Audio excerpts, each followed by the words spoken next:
All right, so I'm not sure if this mic's working, but it sounds like it might be. All right, so we are now reconvening the board workshop, and I need to establish a quorum.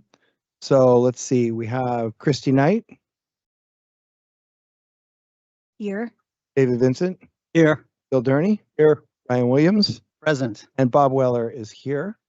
And so then I'm going to ask David Vincent to lead us in the Pledge of Allegiance. Please stand.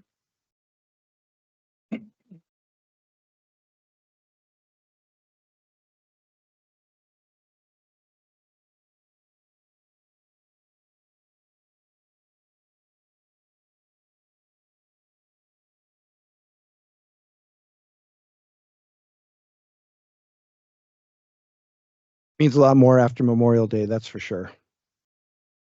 Okay, so then we have a report of action taken in closed session, and that's Christy Knight. I have nothing to report out from closed section. Thank you. Thank you. And then we're going to do an update on the math curriculum instruction. So I'm going to read what is in here. So the board will engage in a discussion with staff on math curriculum instruction and accountability. Information shared will include a contextual explanation of math curriculum in the Escondido Union High School District, a longitudinal analysis of math scores pre-Common Core to present. I'm already stressing over Common Core, but we'll move on here. Number 3, a comparison between the district and other local area high schools in terms of math curriculum, instruction, course offerings, and schedules and interventions. The anatomy of an Escondido Union High School District math classroom, and a math improvement action plan for both short and long-term planning.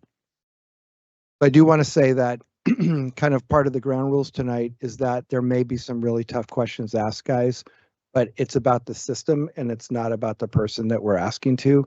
So I just really want to thank everybody in the audience that is here tonight, because I know that we're really going to make a difference in the coming years, and I appreciate your extra time put into this.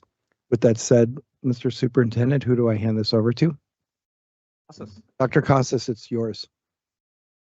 Thank you, President Weller.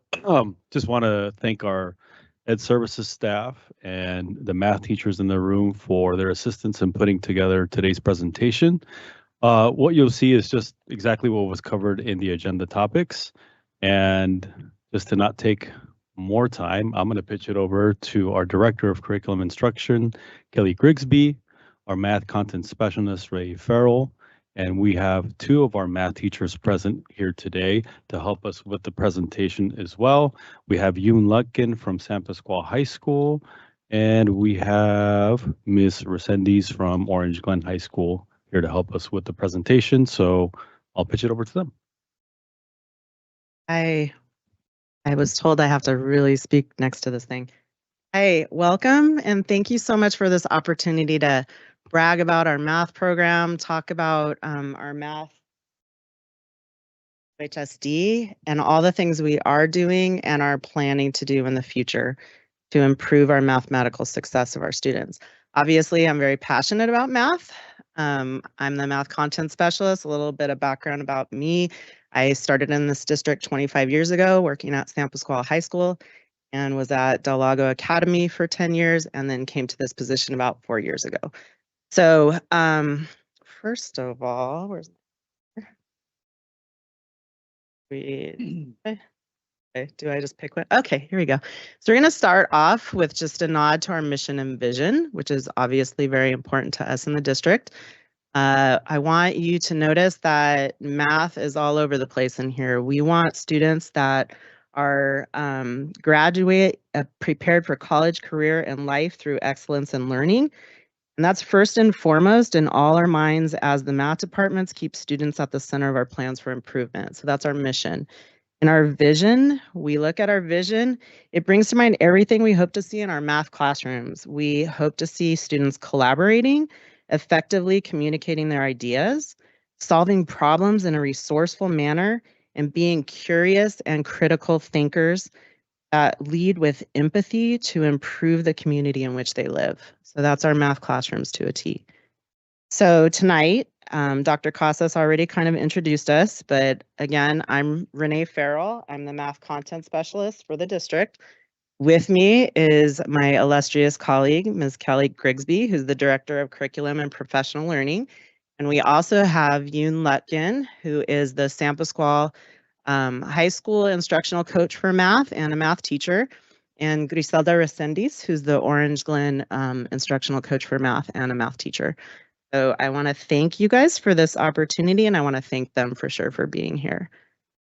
All right, so whenever we do any sort of professional learning or trainings, we always start with norms, and norms just sort of ground us in common language. They keep us focused. It's something really important to lean on to make sure our communication is well taken, and that when we have to ask the hard questions, that we're ready to answer them in a respectful manner. So these are our norms for tonight. Notice that the first one is have fun. You guys are going to have an opportunity to do some math later, and it's going to be very fun, I promise. Would somebody else like to read the rest of those, or at least like 2 or 3 for me? Who would like to do that? Good. All right, thank you. Be physically and mentally present. We are more intelligent together than apart, and lean into discomfort. Awesome. Would someone like to read a couple more? Awesome, thank you. Use asset-based and growth mindset language. Listen to understand rather than to respond. I think he's waking me up. I'm here physically, but I don't know about mental. We are free to experiment and take risks, share the air. Parking lot for questions. Thanks so much, everybody. So We're having fun already. Yeah, I knew it. I told you. And I even put little stickers in your packet. So what's more fun than that, right? So I just want to draw attention to 2 of them. I already told you we're going to have fun, and I want to explain the parking lot questions a little bit. So teachers can stand in front of 2,000 kids and be fine, but standing in front of adults is a little harder for us sometimes. So if you wouldn't mind, just to keep the ball rolling on tonight's workshop, if you could put your questions aside on some of the papers that we have for you to write on and save them, and we promise we will get to them. And I'm pretty confident we'll answer them during the presentation anyway, but just in case we don't, we promise we will get to them. Okay. All right, so here's our agenda. Obviously, we have the welcome, which we're almost done with. We're going to do a little bit of background on state assessments, and we're going to do some math and put our selves in the shoes of a learner in Escondido Union High School District classrooms. And then the last thing, which is the most important part, is we're going to talk about what our math improvement plan is. And we have quite a lengthy and strategic plan for you later on. We will show that to you. Okay, this I'm going to go over pretty quickly. There's just a couple things I'd like to highlight. So this represents 30 plus years of math education in California, right? So there's a lot of other stuff in here, but these are some kind of main ones I want to highlight. Notice that, let's see, does this work? There we go, kind of. Notice in 1999, the California Public Schools Accountability Act included mandatory assessment for all of our students. So that was when the STAR or CST test started, and it also brought into the California High School Exit Exam, which we'll look at some of that data later.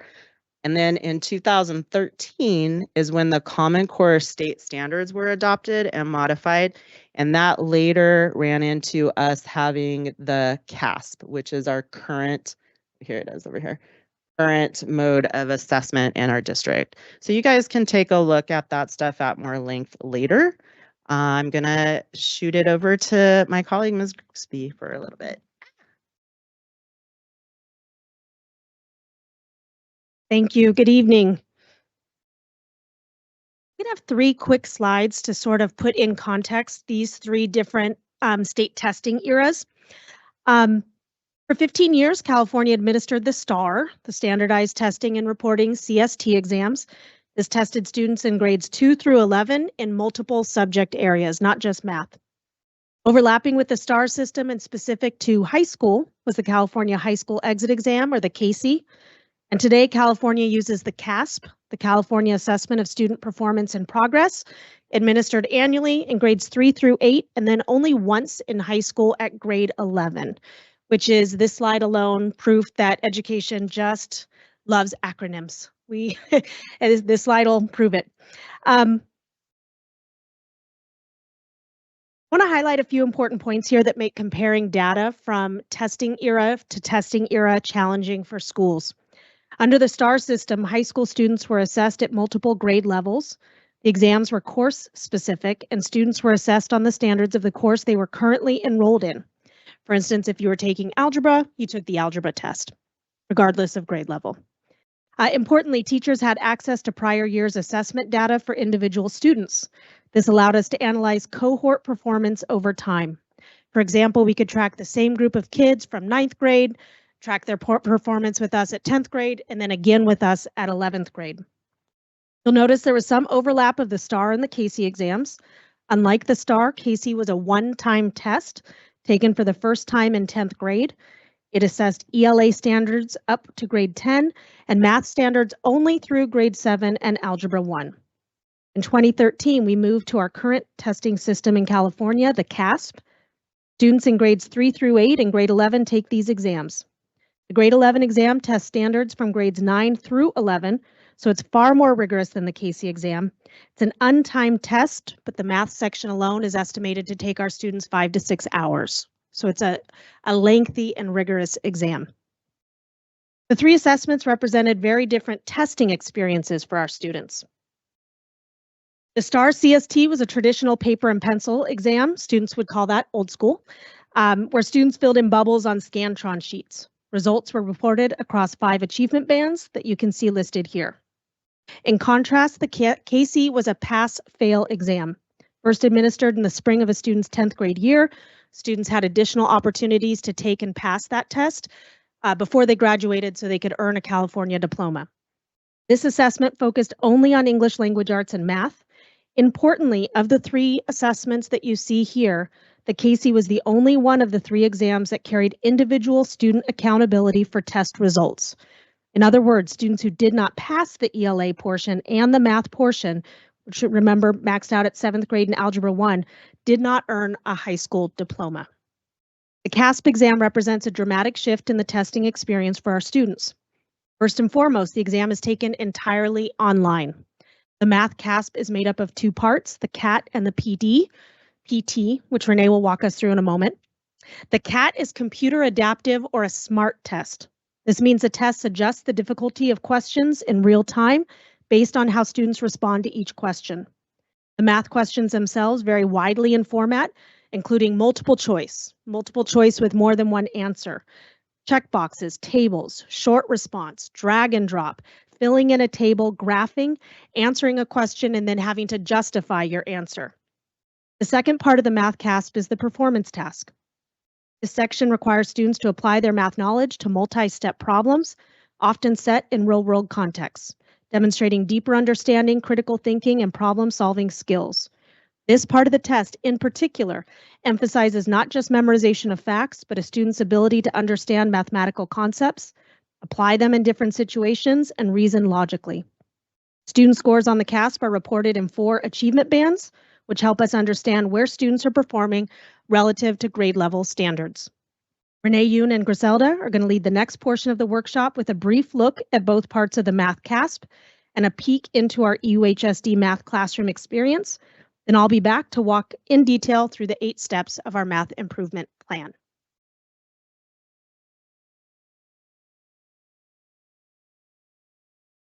Thank you. Okay, so if we look at standards, so the standards are what the students learn, and the assessment is what Ms. Grigsby was talking about. So a California state standard from 1998 to 2013 was based on the course that the student was in. So it was an Algebra 1 standard or a geometry standard, or an algebra 2 standard. So there's an example here from that strand of algebra 1. This is standard 26.0. It is find the equation of a line perpendicular to another line through a given point. So you can see that the standards then were very granular. That's a parking lot, right? No, I'm just kidding. The standard was very granular and specific. It was like a very specific skill that they had to show that they knew how to do. If you look at the Common Core standards, it still has that skill embedded in the standard, but the standard is more broad and the student has to know how to justify their thinking and do some other things around that. If you read the one below, that's an example.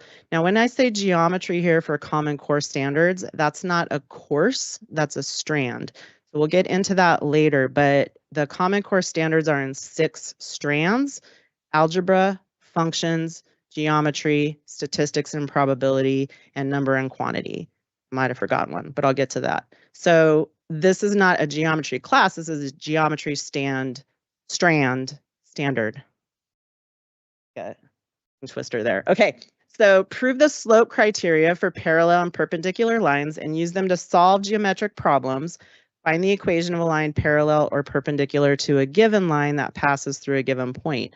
So you can see that that specific skill is an example of what they might have to do rather than like, that's it. They just have to be able to do that. So there's a lot more skills around each standard. Okay, so that's examples of standards and how they've changed. Here's an example of how the assessment has changed. So these are questions from each. This is like a little pop quiz. Each of the 3 types of California assessments that Ms. Grigsby went over. If you'll notice, there's a little kind of teal box to remind you of what they are. CST is the old state standards. CASE is the California High School Exit Exam, and CASP, Computer Adaptive Test. So take a minute to see if you can figure out, those are 3 released questions, or in other words, questions that used to be on a test that they no longer have on that test, so we can look at them. See if you can figure out which one goes with which.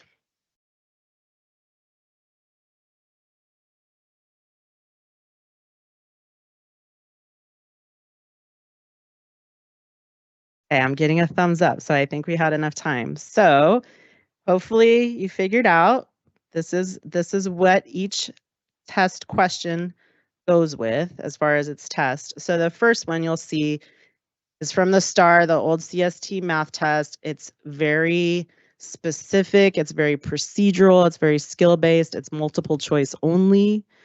The second one is from the high school exit exam math. You can see that the content in it is about a 7th grade standard level content. And then the CASP, which is our current math computer adaptive test, it's still procedural based, but if you'll notice, the students have to do a lot more justifying and thinking about it. This one says there's a mistake in the problem. Can they find the mistake, and then can they fix the mistake? Right, and so the students would have to enter that into a little text box rather than pick A, B, C, D, right? So it's not multiple choice. So that's a little bit of the difference in those. The other piece of the CASP test that is really lengthy, takes about 2 to 2.5 hours for just this question for our students, is called the performance task. So they have the computer adaptive test, which has about 32 multiple choice questions, which range and change according to students. If they answer it correctly, they get some different questions. If they answer it wrong, they get some different questions. Then there's the performance task. Now I only have the beginning of the performance task up here for you, but you'll see the blue packet in your cute little folders is the full question. Now, again, this is a practice question because we're not privy and allowed to see what the actual CASP questions are, but this is an example of a performance task that students would have to do. So it's very lengthy. It takes a lot of testing stamina. And that's the example of the performance task. All right. You guys ready to do some math? Yeah. Yeah, yay. Okay, that's the answer I was looking for.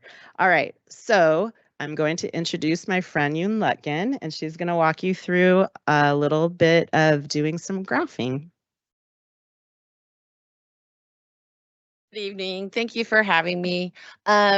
So we're gonna read a lot of graphs today. So we wanted to go ahead and warm you up with the reading of graphs. So we're gonna go ahead and try to complete a graph. So is it in their packet? So if you guys can look through your packet and find this image, your green packet, that would be great. And I'm going to give you about 2 minutes of what we call in the classroom, and our instructions include private reasoning time. We call it PRT, and teachers love our acronyms. But before I give you that 2 minutes of private reasoning time, I'm going to model it for you for a little bit. And so I might.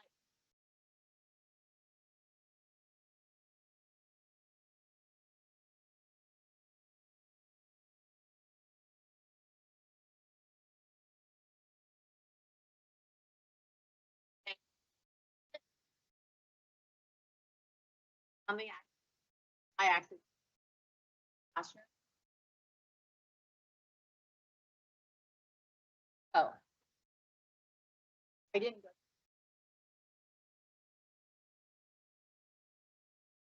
Pardon me. I went. I actually. Oh, and in fact,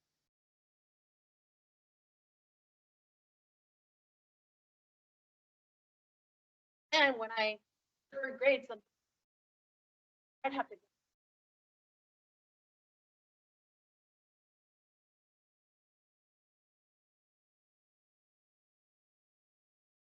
It's just and graph your personal math journey. That would be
totally okay. It's a personal journey, so there's no right or wrong answer. So just want to acknowledge that as math person in here in this room.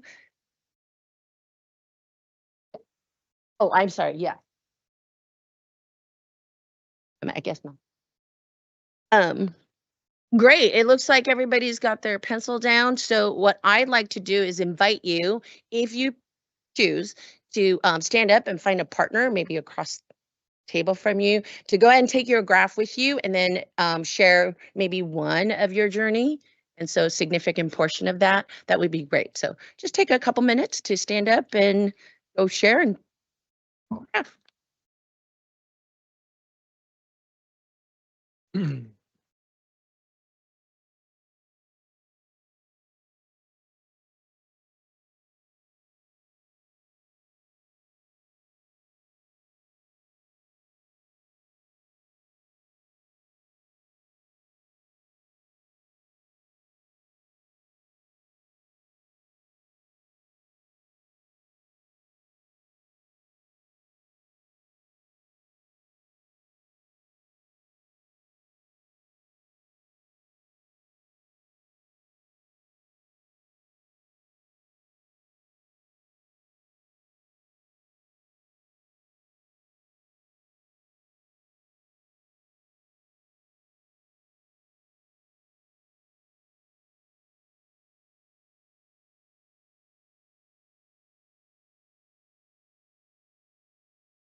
All right.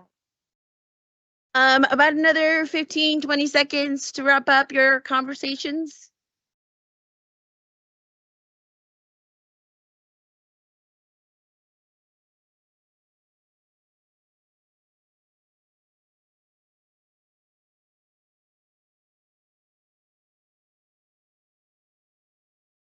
Thank you so much for sharing your math journey and being willing to be vulnerable about your personal experience about math. And so I'm going to now go ahead and turn the time over to. Back to me. So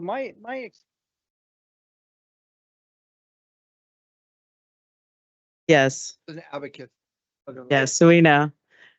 We know what those are. In fact, in the deep recesses of San Pasquale closet, they still have a couple of those. And there was one teacher a while ago that knew how to use an abacus, but I don't think that exists anymore. But anyway, moving on. So hopefully you got your graphing juices flowing, and we're going to look at some graphs now. So if you look at the graph that's entitled CST star scores over time. So I want you to go we'll just take a minute to go through this protocol. The what do you notice, what do you wonder protocol is what we use in math classrooms to read graphs quite often. One thing that's really important for 21st century learners is to be data literate. So we work with data with our kids a lot, making sure they understand how to make inferences from graphs. So I want you to write down 2 things you notice and 2 things you wonder.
Maybe 30 seconds left.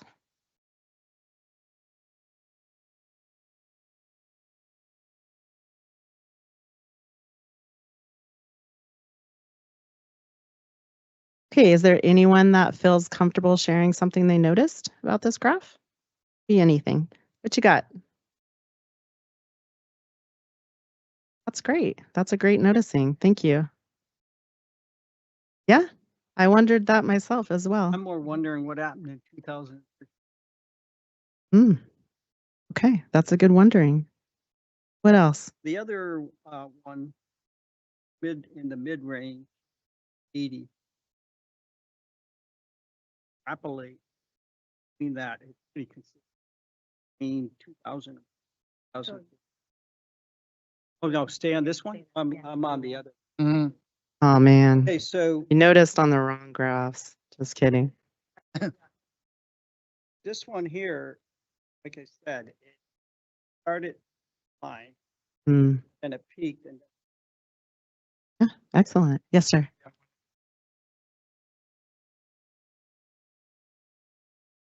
The vertical is Y. Yeah. That's an excellent wondering. Okay, I'm going to explain a little bit of this. We don't want to spend too much time on this. This is the CST scores. The CSTs, like I said, were not by grade level, they were by course. So Algebra 1 students took the Algebra 1 test, even if they were a 10th grader in Algebra 1, right?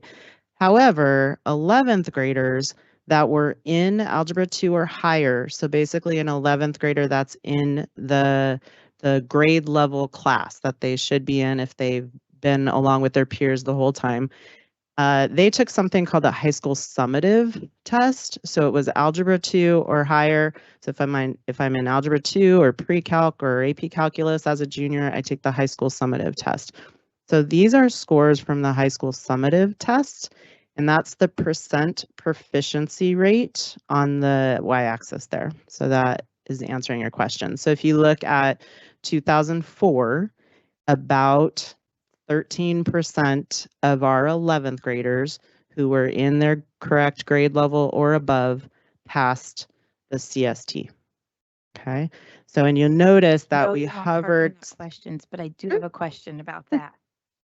You said those STAR tests were also given in 11th grade, Correct, and we also didn't have a third year math requirement then either. correct, Didn't all along. So then correct, that even historically, it's always been 11th grade. correct. Got it. Well, they took the CST in 9th grade and 10th grade as well if they were in Algebra 1, but that data doesn't represent 9th and 10th grade at all. This graph is only 11th graders in Algebra 2 or higher, and it's the proficiency amount within that class. So it would be the proficiency of the students who took the class, Correct, not comparing it across like all students. Got it. correct, yeah. So any student that was in like an 11th grader, but they were in a lower class, like geometry or algebra 1, they're not represented here, right? Or if they didn't take math, right? They're not in there. Okay. Correct. So this is, you're going to see as we continue through this that trying to compare our CST scores with our CASP scores is really difficult. However, this is the closest comparison we can make because these are 11th graders that went through all the same types of standards as our current 11th graders go through. So they took Algebra 1, they took geometry, they took Algebra 2 or maybe something higher, and they're taking the test in 11th grade, right? This is just us. This is just our district. This is our district data. Okay, so we're going to move on. So the next one is our high school exit exam scores. Now you noticed that this was hovering about 80%. Now these scores are 10th graders that took the test for the first time only. So remember, they took this test in 10th grade, but it's 7th grade standards and maybe a little bit of Algebra 1 thrown in there, right?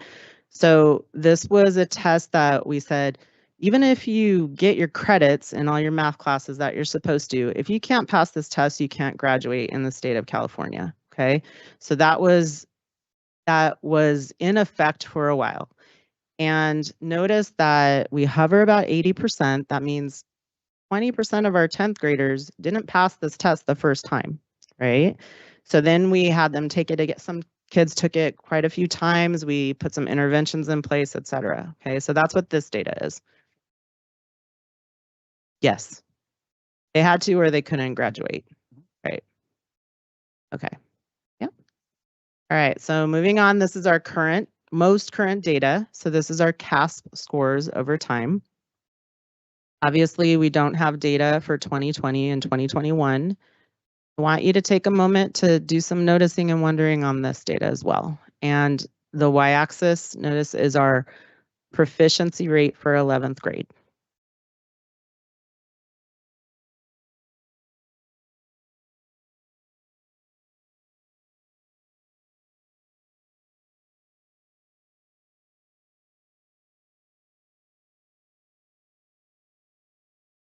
Okay, so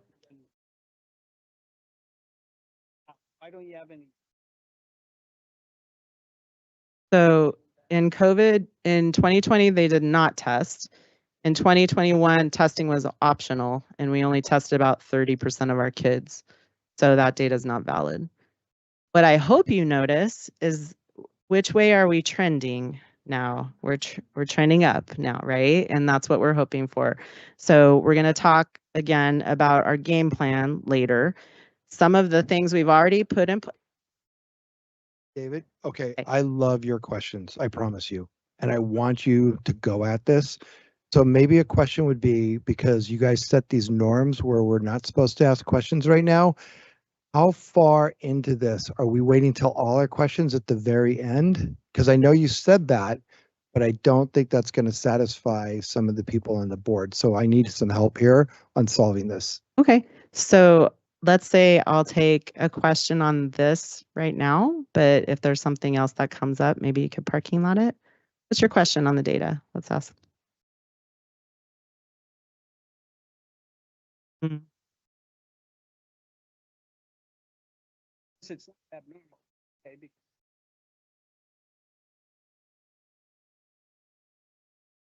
So remember this test assesses 11th graders every year. So it's hard to keep looking at it year to year because of the fact that it's not the same kids every year. So every school district, every school is going to have some fluctuation, right? Because we're not seeing a trajectory of 9th grade to 10th grade to 11th grade. We're seeing that year's 11th graders versus that year's 11th graders. Plus, as a statistics teacher, I will tell you, the units are kind of making this look like it's a bigger difference than it really is. It's just a little fluctuation. You're always going to have a little fluctuation when you don't have data sets, right? It's not the same kids.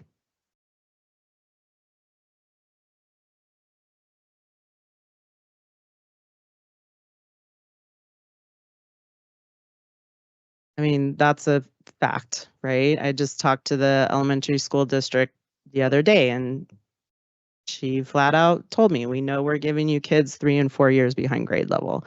They're working on it too, right? Right. okay.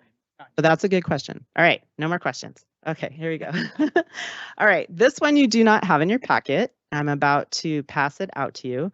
But before I do, you can start looking at it. I want you to do your notice and wonder protocol without trying to make any inferences. And if you don't quite understand what you're seeing, that's totally fine. I'm going to explain in a second. I will tell you though, each dot represents a school, a high school in San Diego or Riverside County. Okay, so each of those dots represents a high school, what their percent of free and reduced meals, EL, and foster youth, and what their CASP math proficiency rate was for 11th graders in 2024. Right, so it's most current data that we have. Again, each of those dots represents a school site in San Diego or Riverside. So start looking at that. Do your notice wonder. I'm going to pass out the actual graphs so you can write on them.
Okay, who's ready to share a noticing? What do we got? Yoon's going to scribe for us. I mean, I'll start and say, I noticed that our schools are above the line, right, Great. from an average standpoint. That's a great wondering or noticing, sorry. And our schools are on the right side of the graph, which we cannot control. Okay. Oh, pretty good there, Bill. Touched the mic. Anything else? Does R mean regression? What is the R? I'll explain that in a little bit. I'm sorry. going to give you guys a little bit of stats 101 tonight. You'll be okay. I promise it'll be painless. You're gonna change your graph that you did earlier to going like up confident after we're done. Well, I noticed that not very a high percentage of our students are proficiency. Okay. That's a really good wondering. That's a wondering. Kiyun. The stars. Well, the stars are the stars are us. We're stars. I wonder how to increase the math proficiency. I love that wondering. That's great. There's a lot of clustering. Yeah.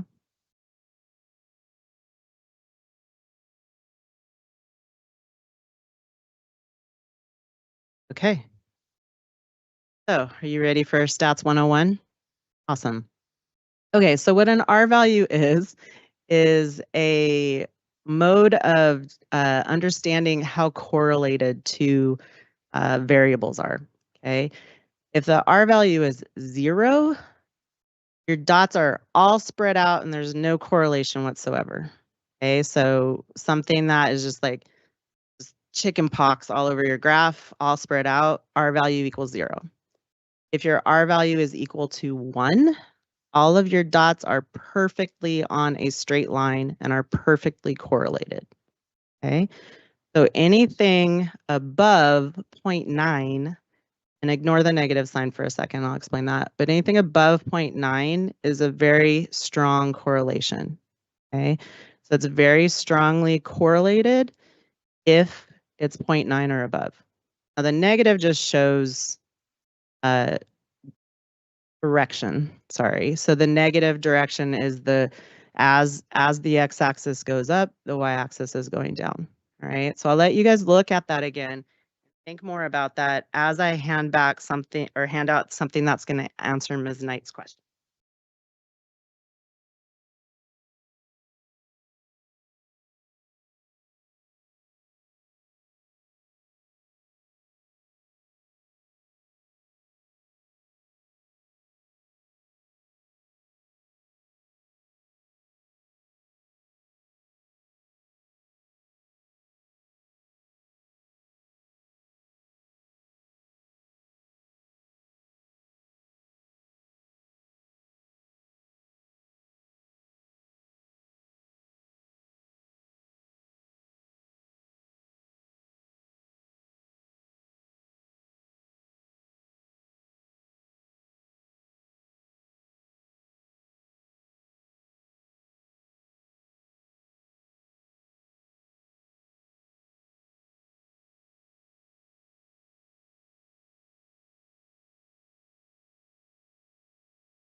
Okay, so you'll notice that key there kind of answers your wondering, Ms. Knight. So the red represents schools in San Diego or Riverside County that have what we call a traditional pathway. So that means that they take Algebra 1, Geometry, Algebra 2. The schools that are in black, and including our green stars, are schools that have an integrative math pathway that goes Math 1, Math 2, Math 3. Okay.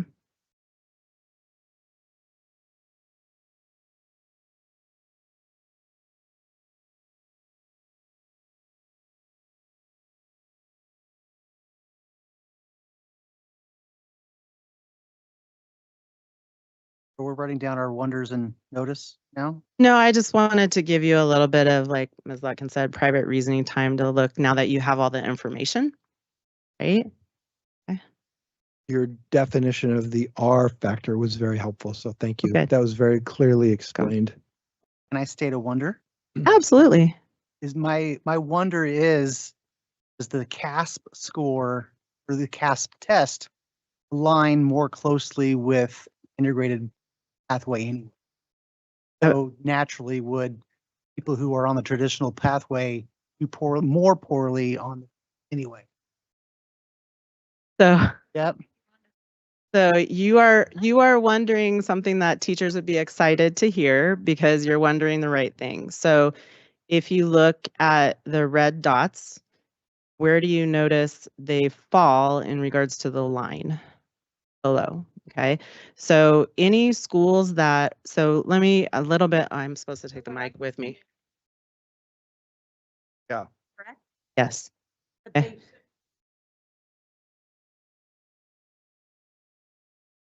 Maybe, I mean, I can't speak for them, but so let me give you a little bit more stats 101, then I'm done, I promise. I won't make you do more. We But love stuff.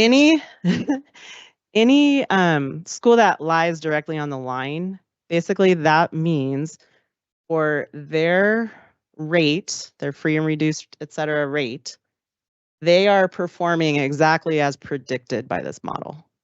Okay. Any school that is above the line, they're outperforming what should be predicted by this rate. Okay. So notice where our schools are. Okay. So do we want them to go that way? Absolutely. And we have an 8-point plan we're going to show you later that's going to, I'm confident, make that happen. Right. And actually, we kind of hinted at it a little bit earlier, but I think the first part of our 8-point plan, which is the 3rd year graduation rate, is going to jump us up a lot. Right. That's going to be huge. So there's that. And then to answer your question about the integrated versus traditional pathway, I actually just talked to a teacher the other day, and their data is on there, Sage Creek, which is a very well-performing school. Notice when I talked about the 6 strands of math, one of them is data and statistics, right? So if a student is taking Algebra 1, Geometry, Algebra 2, there's no statistics. There's no data literacy in there unless the teacher decides to put it in somewhere. And so what she told me at Sage Creek, they're taking a lot of their geometry curriculum out and putting in statistics because of that, right? So their geometry class is now kind of like geometry and statistics because they're seeing that they're missing their statistics and their data literacy. Awesome. All right, so Can I ask a chart question though regarding FRMP? Why did you choose that as opposed to my favorite term, unduplicated student? just put those together. Just curious. I just Right. wanted to ask. Okay. Yeah, Okay, got it. yeah, just clarity, That's right? fine. Just checking. Okay. All right. Ready? Okay, moving on. See, we did a bunch of statistics. This is high level statistics, guys. Did great. All right. So now these are our offerings. As you can see, up until recently, when this board passed that we will have a 3rd year of math as a requirement for graduation, students could opt out of math after their Math 2 was done, which means we have 11th graders not in a math class.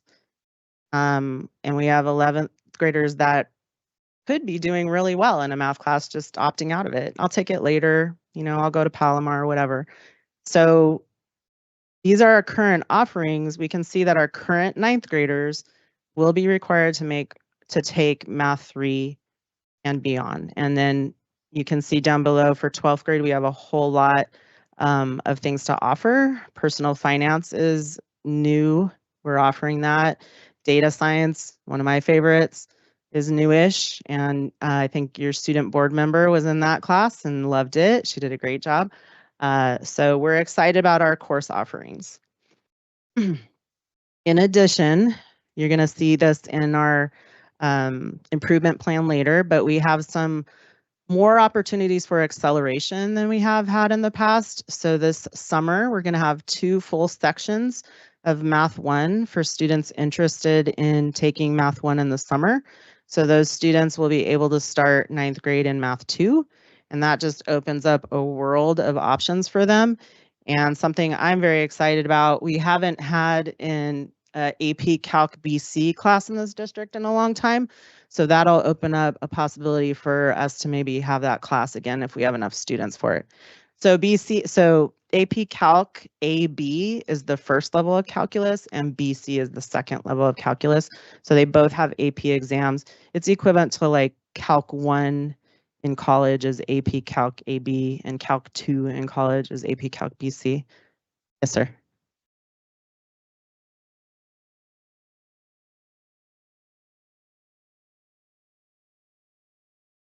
So all of our students will be taking Math 1, Math 2, Math 3. So in this accelerated pathway, they'll be taking Math 1 in the summer. So then that opens up more opportunities for them to get 4, even 5 years of math in their high school career, right? And we're hoping that they would take something like AP Computer Science as well, something concurrently with their other math classes. So as a 12th grader, I can take any of this stuff and maybe 2 of them, right? Because 12th graders tend to have a little bit more open schedule too than 11th graders do. Awesome. Okay, guess what? Now we're gonna do a lot of math. Okay, so go back to this, your graph, and I want you to think about your pivotal moments in your math class, right? Your math journey. And I want to see, I might get some. What do you think your lived student experience was? Like, might have been some math trauma there, the real thing in our past, and what we hope our students' live experiences in their math classrooms. So we're going to put you in the shoes of a math learner, and we're going to do some math. I'm going to give the mic to my friend Griselda Resendiz.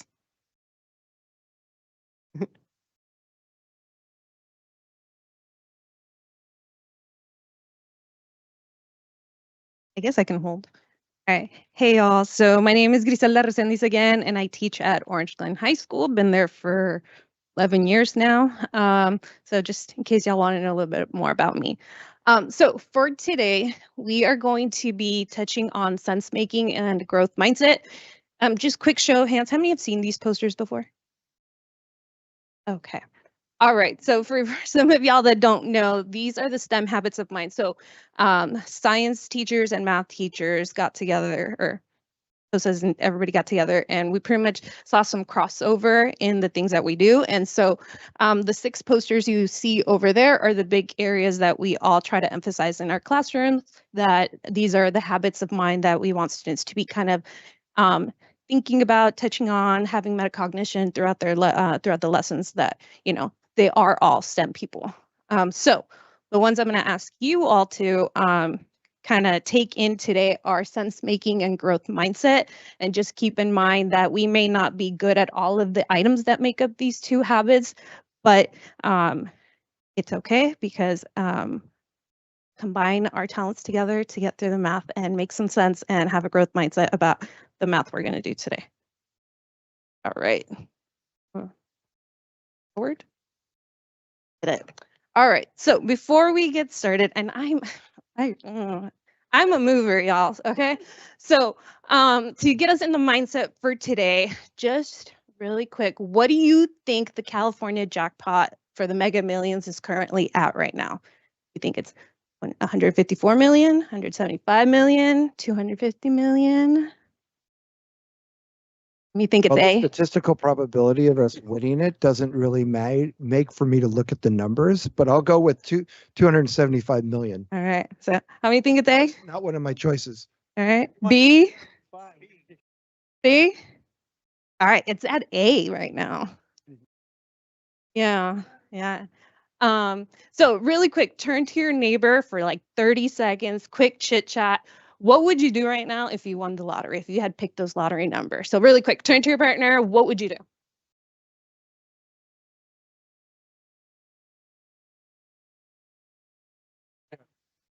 Thought about that. Be the whole house. Whole new roof. Oh, yeah. Okay. Yeah, it's required to be public, your name. Last 5 seconds and we'll bring it back. All right. So I'm going to ask some of y'all to share. I did forget to warn y'all. So I'm just going to pick a card. So, okay, let's see. John Peterson, could you share really quick? What would you do if you won the lottery right now? See you soon. I would lock the safe. Have 6 months. You have 6 Verify- months. You do. Verify that. And I would fly to the Sacramento office. And 6 months. I feel like you put thought into this before. Okay, we're gonna hear from one more person, and we have Martin. What would you do if you won the lottery? I'd probably change my phone number, Smart move. keep working, buy an old pickup. No one would know. Nice. Good. All right. So thank you all for taking part in that. And the reason I want you guys to think about that is because you're going to be handed a book right now, and I want you to turn to page 298, please. What you're receiving is the Math 1 textbook for semester 1 that our students get. Everybody gets a copy checked out. So that's what you guys are getting, the student copy. What page? 298.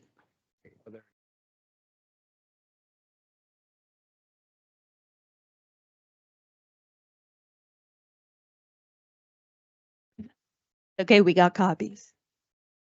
The puppy ate it.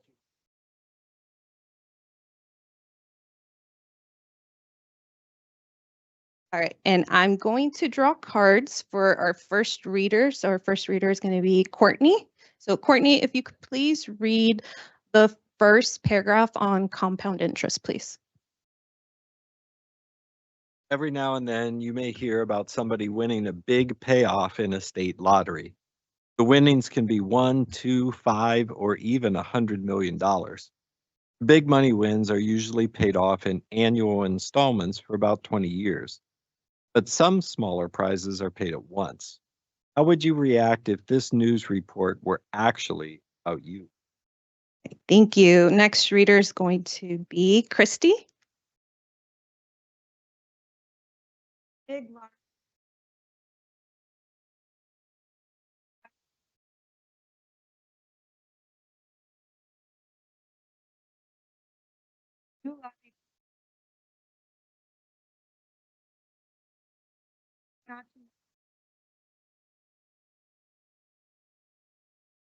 other plans, lottery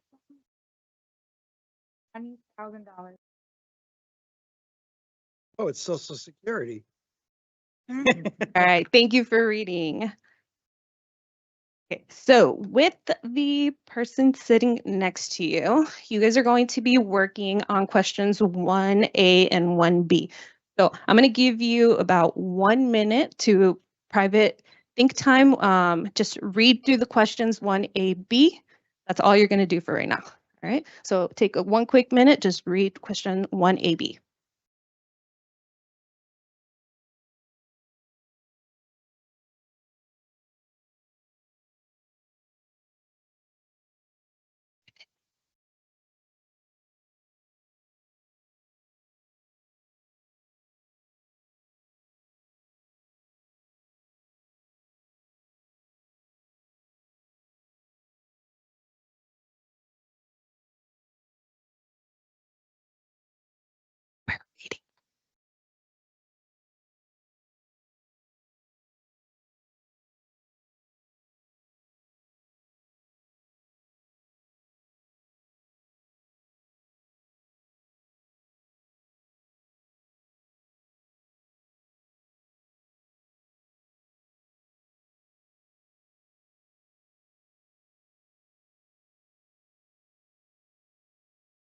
All right, hopefully that gave you some time to read and start thinking about these questions. So I want you to turn to your elbow partner. So we're going to do pairs of 2. So right here, David, Christy, Ryan, Bill, Bob, John, yeah, you guys get it. I'm going to give you all about just quick 2 minutes. I might cut you off before that. All right, choose between your partners. I'm going to get you guys' attention really quick. John and Bob, thank you. What did we just do? I'm giving directions, sorry. attention. All right. So I'm going to give y'all 2 minutes. All right. So to discuss these two questions, I don't really mind the order. All right. But I do want you guys to start thinking out loud.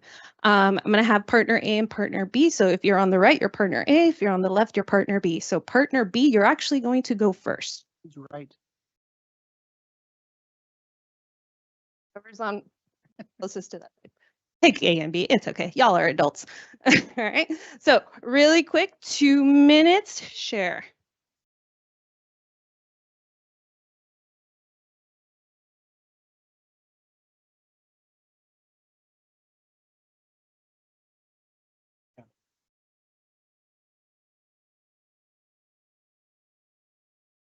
That's the argument. B, it's like in the middle, and your special. I didn't. Especially if it's compounded yearly. Look at. But so that's, I had to remember. Now. Because it compounds. So And years. compounds each.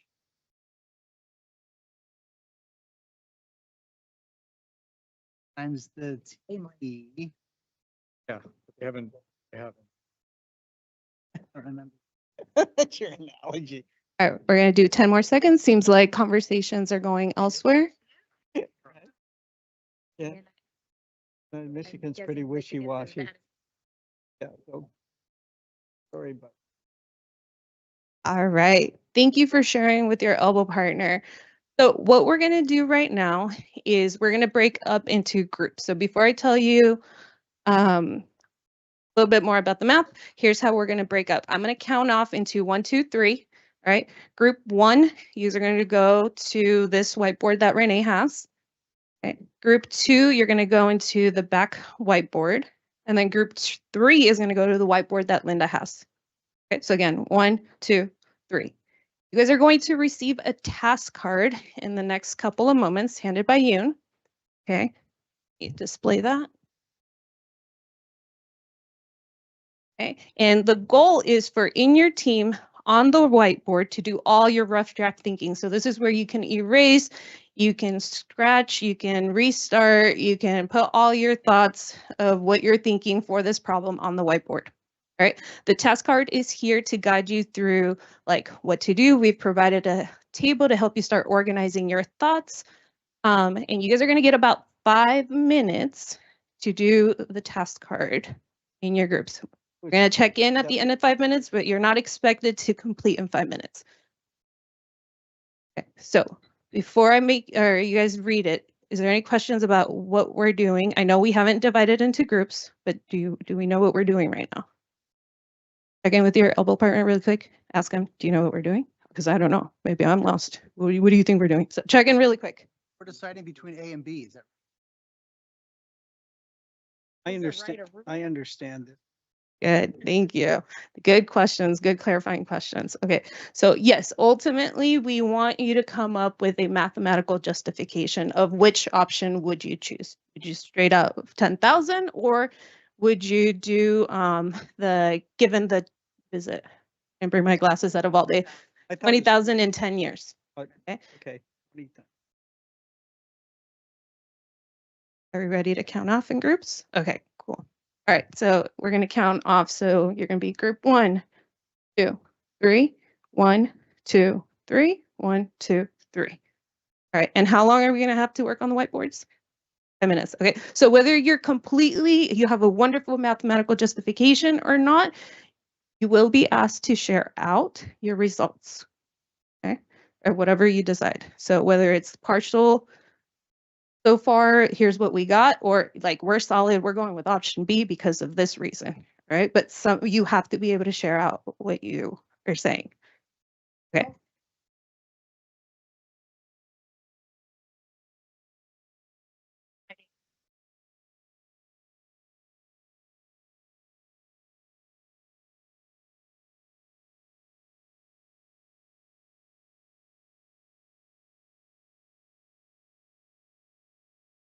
And just to reiterate, the person with the marker is not responsible for answering the problem. Okay. The person with the marker is responsible to write down your group's thoughts. Okay. So don't just be like, well, you have the marker, you got to do it all. All right. Yeah. All right. So can we get to our whiteboards in the next 10 seconds, please? Thank you. Who am I? Oh, you.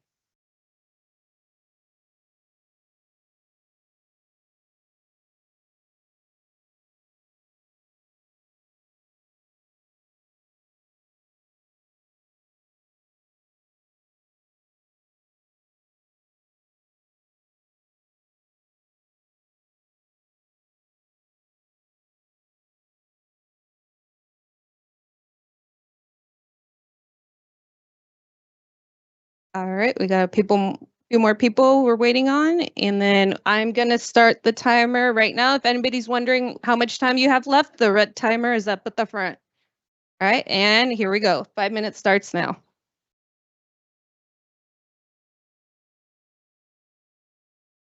Mr. Martinez. No, but we're doing it as a group. So I love your thinking, but I want you to share it with your group before we keep going, okay? Because group one looks like they're ready to start for you with you.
All right, I'm gonna add 2 timer.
All right, let me get attention. 5.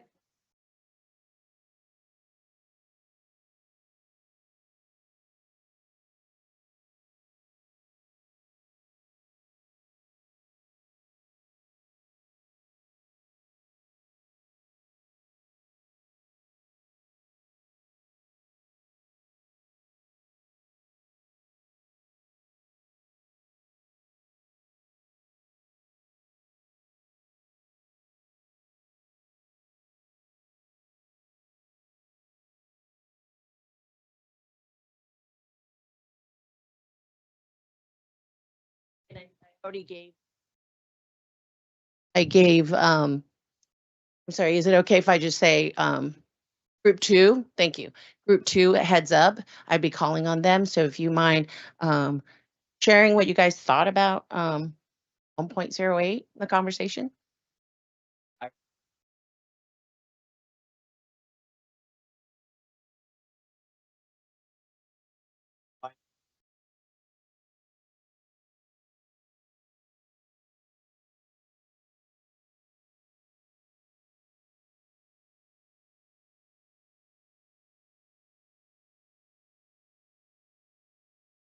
So basically, instead of doing it in a two-step equation, we took each year in a one-step equation.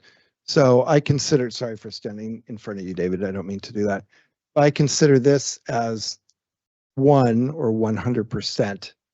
And I know that this 100% number is going to increase by 8%. So 0.08 is 8%. So we multiplied each year by the value from the first year of 1.08. So we did not have to add that $800 into that number. It just gave us the number. So then this next year, the 1 is the 100%, increases another 8%. And that gives us the value of 11,664 in year 2. So each year I just considered this new number, the 1, and we multiplied that number by 1.08, and that gave us the next number. Because the 1 is considered the 100% and the 8 is the 8%. Excellent. Thank you so much. And then we're going to go over to this group. Yes. I looked at that calculator.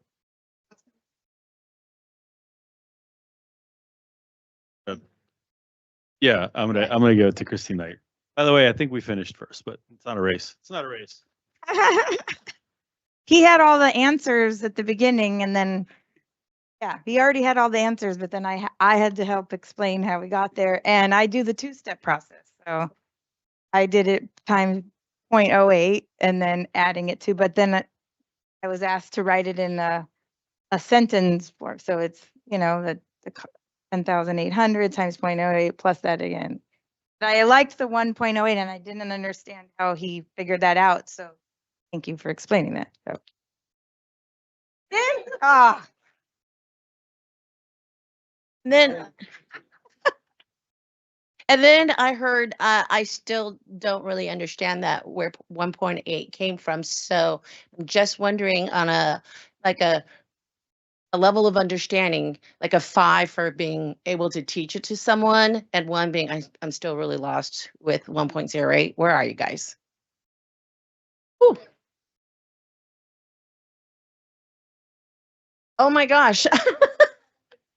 You guys are amazing. Okay. And then lastly, I asked Courtney if he would really discuss the next steps.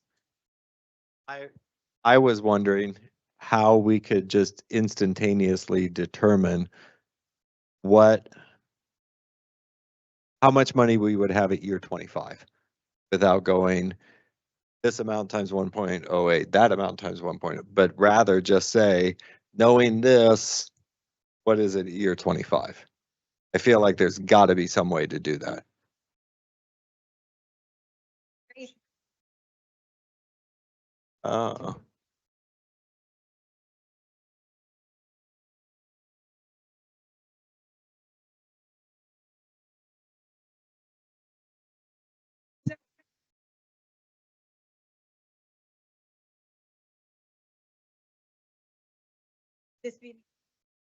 now we're trying to solve the problem. Yeah. We could just, So this is for learning. This is inquiry-based learning. So we're discovering it. So usually in class, what I'll have students do is show me their process. So if I may, I'm just going to say, what do you do to this one to get that one? Right? You multiply by 1.08. And then you multiply by 1.08. And then you multiply by 1.08. So, Dr. Good, by year 3, how many times have I multiplied by 1.08? 3 times. So I've done 1.08 times 1.08 times 1.08 times its original 10,000, right? So my question, did you guys hear that? So can you say that again? So can I just take that to the 25th power? My amount at year 25.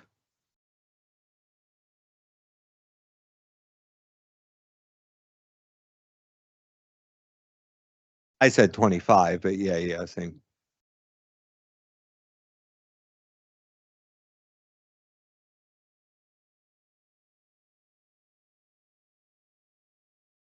ChatGPT.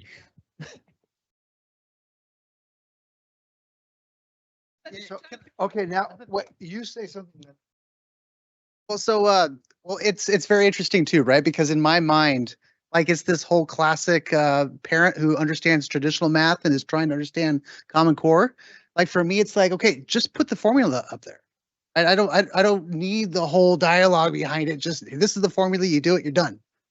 Right? Whereas, you know, and that works for some people, right? And it doesn't work for everybody, right? So I've kind of felt that in this activity.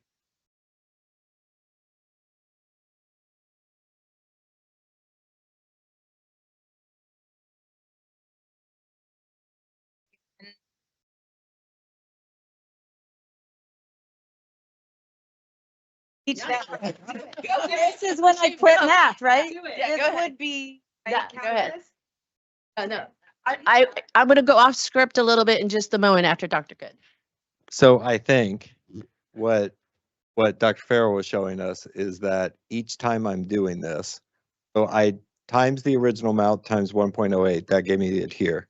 I did it again, gave me here, did it a third time, that gave it to me here. 3 times, I could write that a different way like this. And so to get to year 25 or year 20, so if I wanted to do it, right. And so if I want to do it to year 50,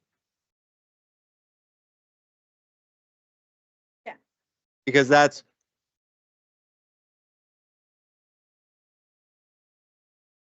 And this is a little bit off. Oh, go ahead. Yeah. Yes. This is just off script just a little bit because you guys are all lending yourselves to that. And Dr. Casas mentioned the fact that not the next level of understanding, and I teach Math 3, and we just learned this the past 4 weeks ago. It's called a sequence and series, and it's a geometric pattern. And so we can rely on the deeper level of understanding from Math 1 and then Math 2 and then Math 3. I can talk to them about the nth power. So then that's where that variable comes in, and the geometrics lesson comes in that you learned in your traditional math. And so this ties in. And so what we do is like the spiraling, right? And so really surface level and then deeper and deeper and deeper.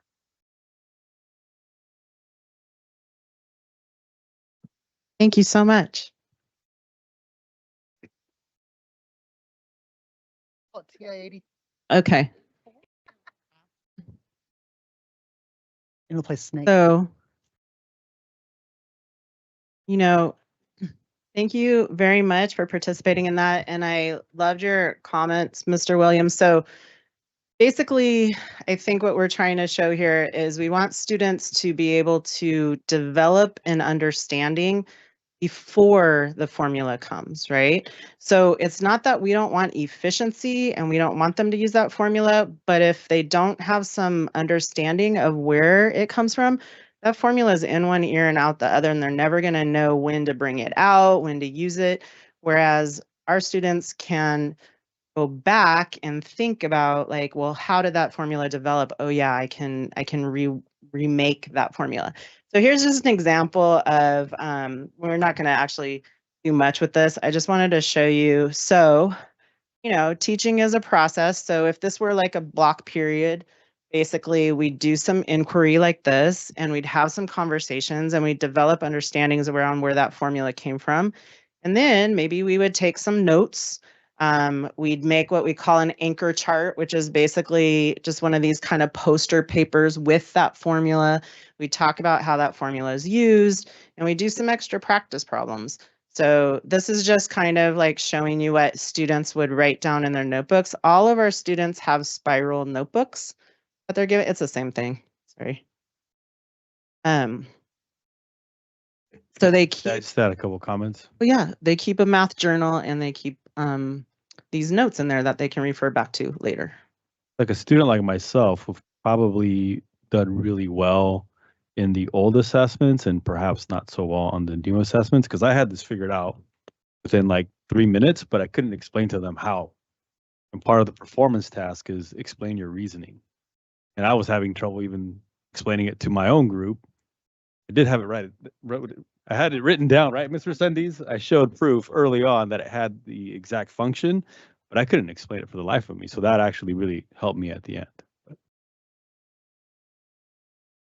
Before I turn it over to Ms. Grigsby again, so I would just say, you'll notice that we experienced some collaboration. We discovered this formula, and then now we're going to do some individual practice. And then we would have probably some formative individual assessment. So students might do what we call an exit slip, where they have to practice with this problem and show me what they can do on their way out the door, so that I, as a teacher, can work more with them on this concept if they need more help, right? Ms. Grigsby is here. Yes. Yeah, first of all, thank you for participating. That was awesome. When we designed that portion of the workshop, we were honestly considering, we want to give an authentic peek into what our high school classrooms look like with the timers and the whiteboards and the notice wondering protocols and the task cards. And your openness to that was really great to see. I appreciate it. And thank you for our teachers rolling into teacher mode. I loved that. Hard to turn off. And for me, as an English teacher, I was very appreciative of the way that they can explain this. All right, so we have an improvement plan. It is 8 steps.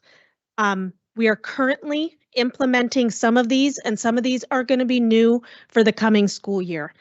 8 seems like a lot, but we all understand there's no singular magic bullet fast forward to increasing math understanding and achievement. So we think that all 8 of these are an important part of getting to where we want to be with math achievement. We're going to go through them one by one.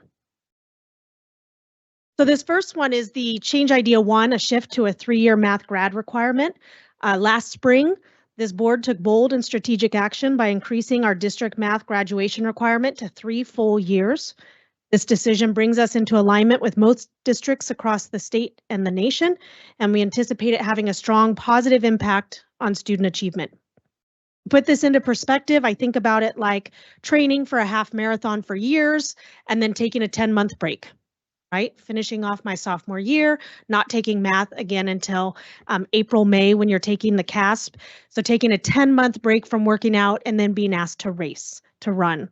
That's what we've been asking of our students who are not enrolled in a 3rd year of math and then have to take this 5 to 6 hour math exam. The CASP assumes students are at a 3rd year of math level. Historically, about 35% of our 11th graders have not been enrolled in a 3rd year of math at the time they're taking the CASP. We believe this gap in continuity and time spent doing the math. That's what you guys did today. You practiced, you did the math. Not doing that for 10 months up to the exam is obviously going to have an impact. You were talking fast, so I just want to get a number correctly.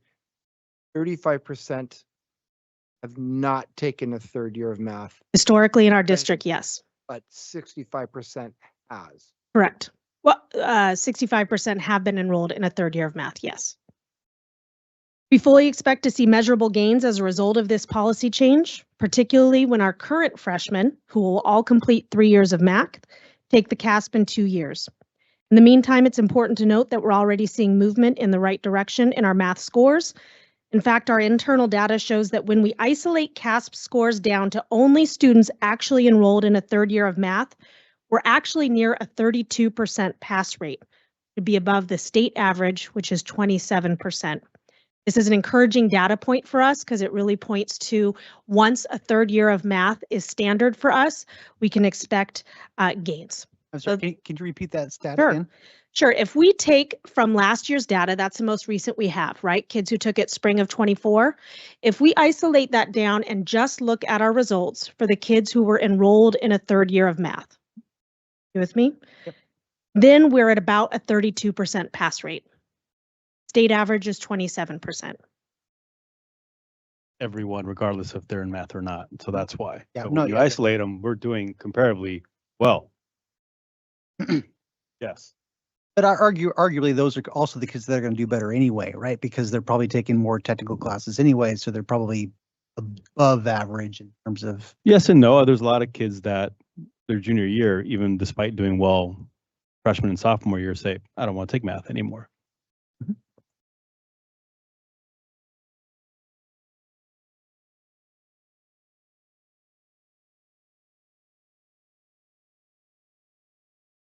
Stopped me, right? No one said, hey, you're actually really good at, you probably could be really good at math if you with it. Of myself. Thank you. I would add that state average comprised of all districts across the state of California, almost all of which have. So is that a requirement now by the state to have 3? Oh, No. it's 2, which is why we did the bare minimum. But the CASP is based on 3rd year of. So we're being proactive. Okay, great. Oh, finally. Yeah. Yeah. Well, Better late than, hey, John, better late than never. But even still, you know, with a 3rd year required, technically, again, this might be the outlier in a sense, right? But technically, they don't have to take math their junior year. They could take it their senior year. They could skip out. It could. It's not typical. Most of our kids, you know, especially if they want to be CTE completers, senior year is when they get to freestyle a little bit more. They have more options of what classes they would take. I'd argue that most of our kids want to keep going math 1, 2, 3 in a row. I'll tell you right now, 100% of our juniors will be in math 3.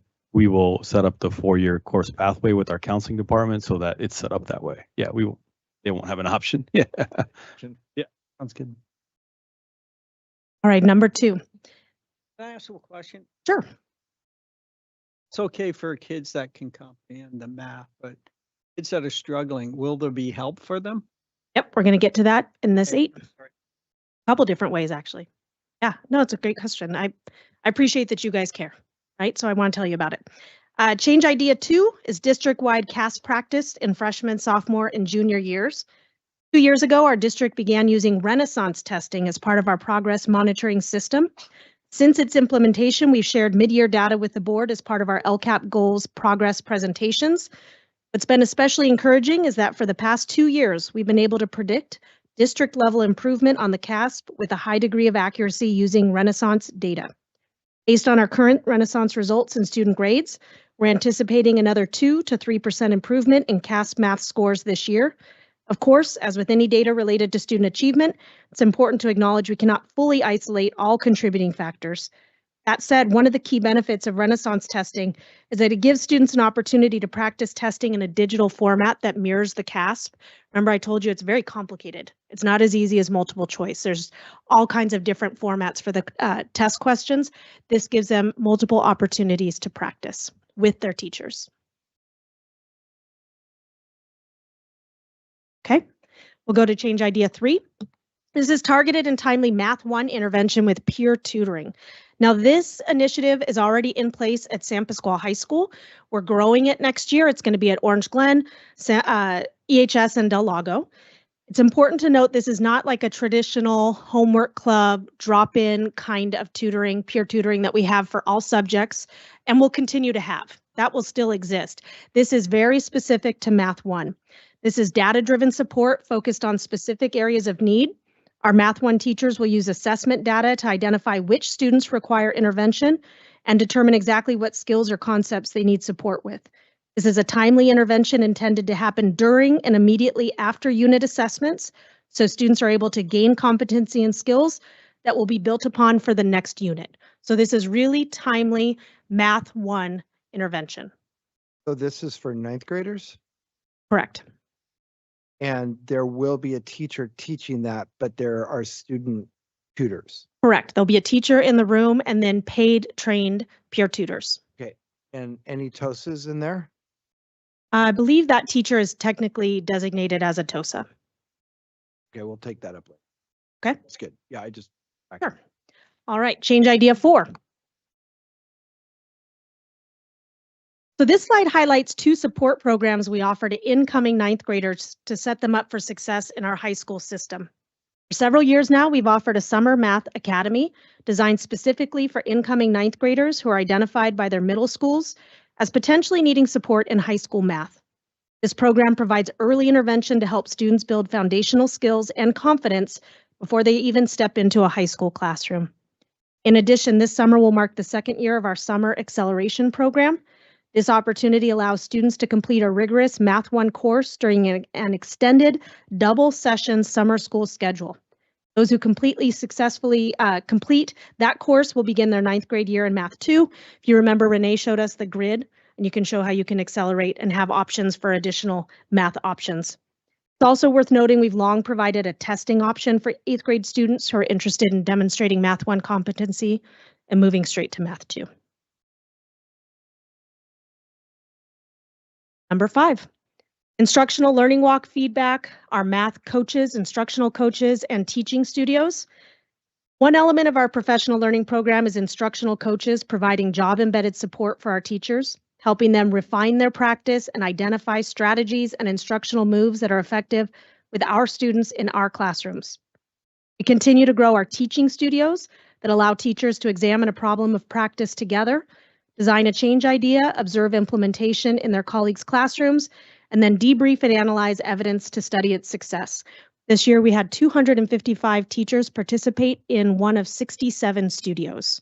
So it continues to be a very popular job-embedded form of professional learning.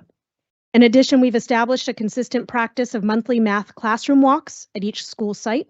These are conducted by a collaborative team that includes our superintendent, John Peterson, Assistant Superintendent of Ed Services, Dr. Martine Casas, myself, and the site principal.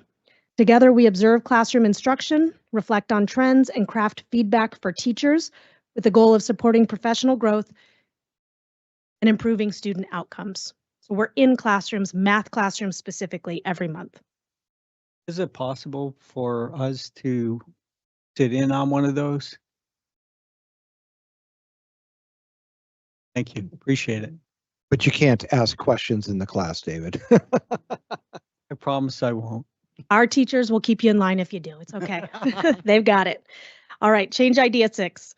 New course offerings. So we continue to evolve and expand our course offerings to better meet the needs and interests of our students and respond to college and industry trends. You've seen these presented during the course pilot and new course proposal sections of board meetings. While some of these courses will happen in the senior year, so after the CASP exam, we're proud to offer options that are engaging and high interest and give our students the opportunity to apply their math knowledge to subjects they're passionate about. Our hope is that these opportunities encourage more students to pursue a 4th year of math with us. So we're not done with just 3, we want 4. Further strengthening their skills and readiness for the types of math that are needed for college and career. Renee reminded us earlier that data science in particular is a hot field right now. Oh, yeah. The pictures you see here, 2 of them are from our math family nights that we had last week at the 3 comp sites, where our students showcased their math knowledge. I was able to attend the one at San Pasquale. I know Renee was at all 3. It was a great night, a great chance for parents to come out and see what our math students are doing. And number 7, change 7 is specific to Orange Glen High School. So this board has shared our concern about Orange Glen math performance on the CASP. So in addition to the change ideas described previously, we're going to provide enhanced support specifically to Orange Glen High School students and staff starting next school year. Orange Glen will have an additional section of math coach dedicated to supporting teachers and strengthening math instruction.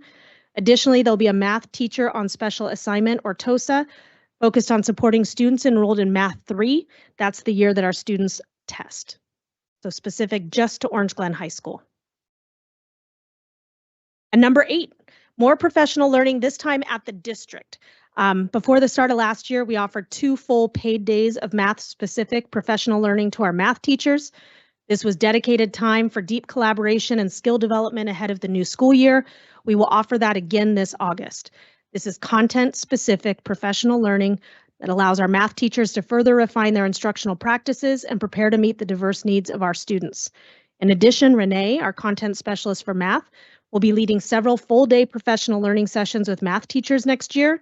What's a little bit different is next year they're going to be on-site and course-specific. Instead of bringing them to the district and focusing on like a math strategy, we're going to go to the sites and address the needs of the students and the sites.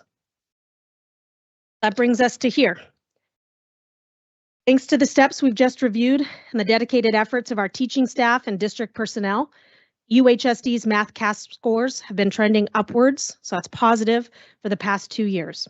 While we're encouraged by this progress, we're not satisfied. We firmly believe our students can continue to make meaningful gains in math achievement. Our internal goal, the goal that we have been working with, is that by the 27-28 school year, at least 30% of our math students will meet or exceed standards on the CASP math exam. To put that in perspective, that is 12% higher than we are right now from last spring and would place us above the current state average. Thank you for your time this evening and your ongoing commitment to our students. I'd like to extend my thanks to Renee Farrell, Yoon Lutkin, Griselda Resendiz for their contributions tonight after a long work day and a very busy time of the school year. So thank you. It was awesome to see you in action. And to the board, we look forward to continuing to work together. We care about math improvement just as much as you. This concludes our portion of the math workshop. I understand there's probably questions and conversation. Dr. Casas, would you like me to stay here to answer, just in case? Yeah, I think we should entertain the parking lot questions now. Perfect. I'm gonna have you join. Case. I yield the floor to David Vincent for the next 3 hours. No, I appreciate the training we got today. Just give us an example of how you guys work in the classrooms and that. Now, do the students work in team all the time when they do math? Not all the time. No. Okay. So as you saw, this was sort of what we would say like an explore phase part of a lesson. So our lessons go in launch, explore, summarize sections. So during the explore phase, that's usually collaborative. But then during the summarize phase, we have students like take notes and things sort of like what I showed you. And based on implementation of the math and all these other courses, what are your anticipated projections are for increase in the percentage of math literacy? I think the slide went away, but it's the last slide. Our 30%. our goal. 30%, that's pretty impressive. No, it's not 30% increase, David. It's 12% increase. I think we shared earlier, based on our Renaissance progress monitor. Okay.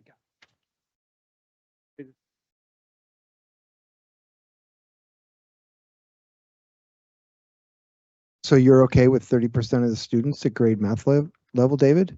If it's better than 12%, I'd like to see higher, but I mean. Because the charter schools in our district are at 50 plus. And I'll say 30 is on the way to 80. So we need to get there first. Once we get to 30, we can get up to 80.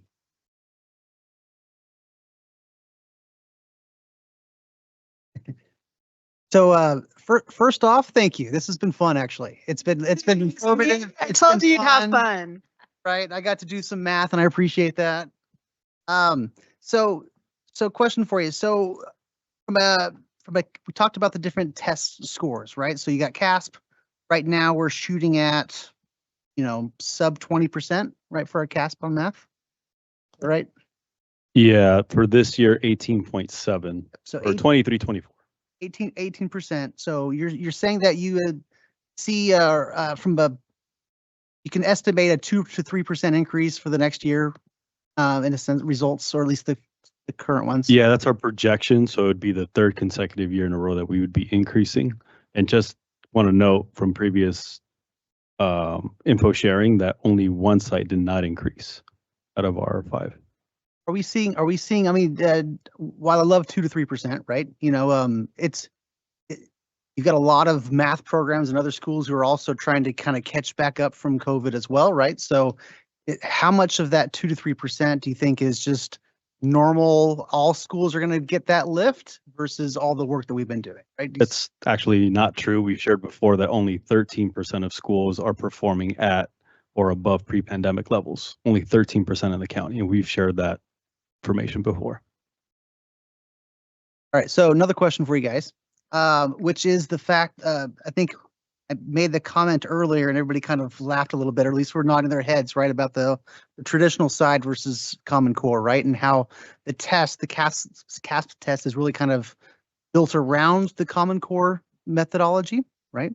Is there, are we saying that that's the right way for us as a district to keep going? Or are we saying, hey, we think something that traditional should be something that we should explore? I don't think that's what we were saying. We were just sharing the data from local high schools. But I'm asking, is there the standards align closer to, the integrated standards align closer to the CASP? That's the question. But there's debate out there. So I think I want to just make a differentiation. So Common Core standards, they're just standards, right? So there are a set of standards that our students have to learn these concepts, right? There's not like a Common Core methodology, there's Common Core standards. And the standards align perfectly well to the CASP because they came together. Just like before Common Core, the CST test aligned perfectly with the Algebra 1 geometry standards.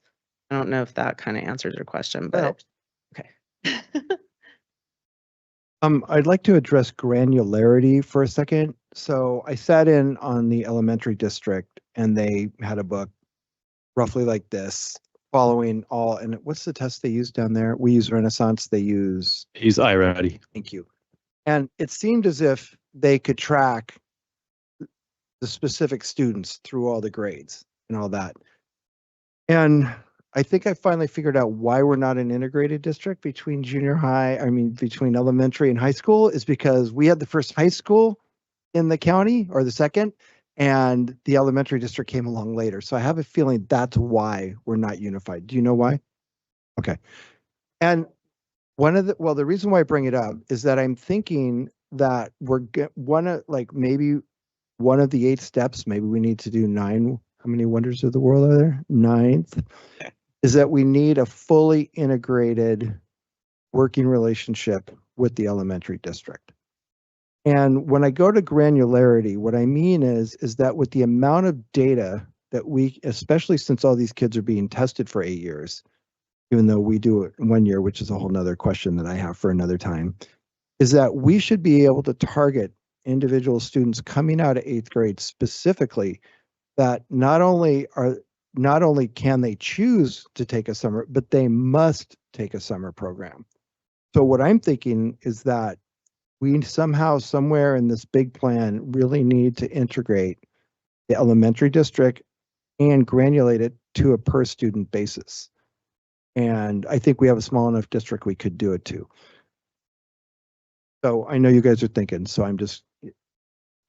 I can partially respond to that. Yeah, and I honestly, just so you know, I don't really necessarily need any responses, meaning I'm just thinking so anyway. Of course, I think that's our ideal state too, is to have a working relationship with the elementary district.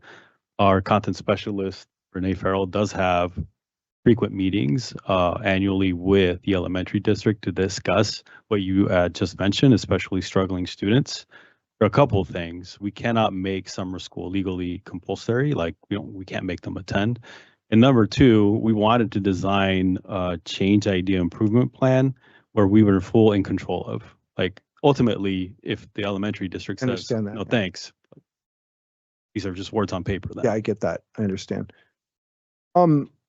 So I don't know if this makes you feel better or worse, but what this tells me is the entire state of California's math is a failure.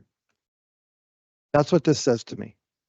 This whole thing, these are freaking failures, and it makes me insane to see this. And that means it goes above what you guys are trying to do, because I think you're really working hard. Oh, yeah. I think the elementary district is working hard, and I think you're working hard. But there's something about the way we teach math in California, and I know David has done a tremendous amount of research on this and sent me many papers on it. But guys and gals and ladies and gentlemen, I, as a board president and even as a board member, am completely not satisfied that in the next 2 years we'll be at 30%. I'm thinking that we need to be at 50% in the next 2 years, because we're losing students, meaning they're graduating out into the world. And I think the way it's being taught somewhere, I don't know where it is, but this is not satisfactory. That does not mean I'm on your guys' back. And I'm sorry for being intense about it. I've learned my intensity from Christy Knight. But the thing is that, maybe we need a 10-year goal. It's like the government debt. Bear with me. We're 36 trillion in debt. And they're like, oh, we need to cut here and there. Fine, give us a 100-year plan where we get out of debt. I just want, can we have a 10-year plan where 80% of the students are at math grade level? You're like 10 years, that's a long time. They'll probably change the testing in the next 3 years. But the thing is we're small enough. I want us to be like a magnet district where they're like, I want to send my kids to Escondido schools because they know how to teach math and English, and bring my kids along. I will stop. I'll share some thoughts. I think we share the desire to be at 80, at 100% in sometime in the next decade. Our responsibility legally, compliance-wise, is we have to submit SMART goals to the state. So when I say this is our internal goal, this reflects everything on our SPSAs, our LCAP. Doesn't mean the district or as a school board, we can't have different goals. You absolutely can. You are not bound by SPSAs and by LCAPs, et cetera. We are. And so what we submit to the state reflects that. But by no means can we not create a 10-year goal or a 20-year goal. We can. And I also want to add that in the back of this table that we shared with all the local area high schools, on the back we have the two highest performing high schools. We have Canyon Crest, which is part of the San Diego district, and we have Del Norte High School, which is part of the Poway district. I worked in Poway for 4 years as administrator, saw all of their math classrooms. I can tell you that our teachers are just as talented as theirs, if not more. The level I of appreciate you doing that. the professional learning that we offer is way more abundant than what they offer at Poway Unified. I'll draw your attention to the interventions they offer. They offer traditional tutoring, AI-based tutoring, which we also started offering through Magic School.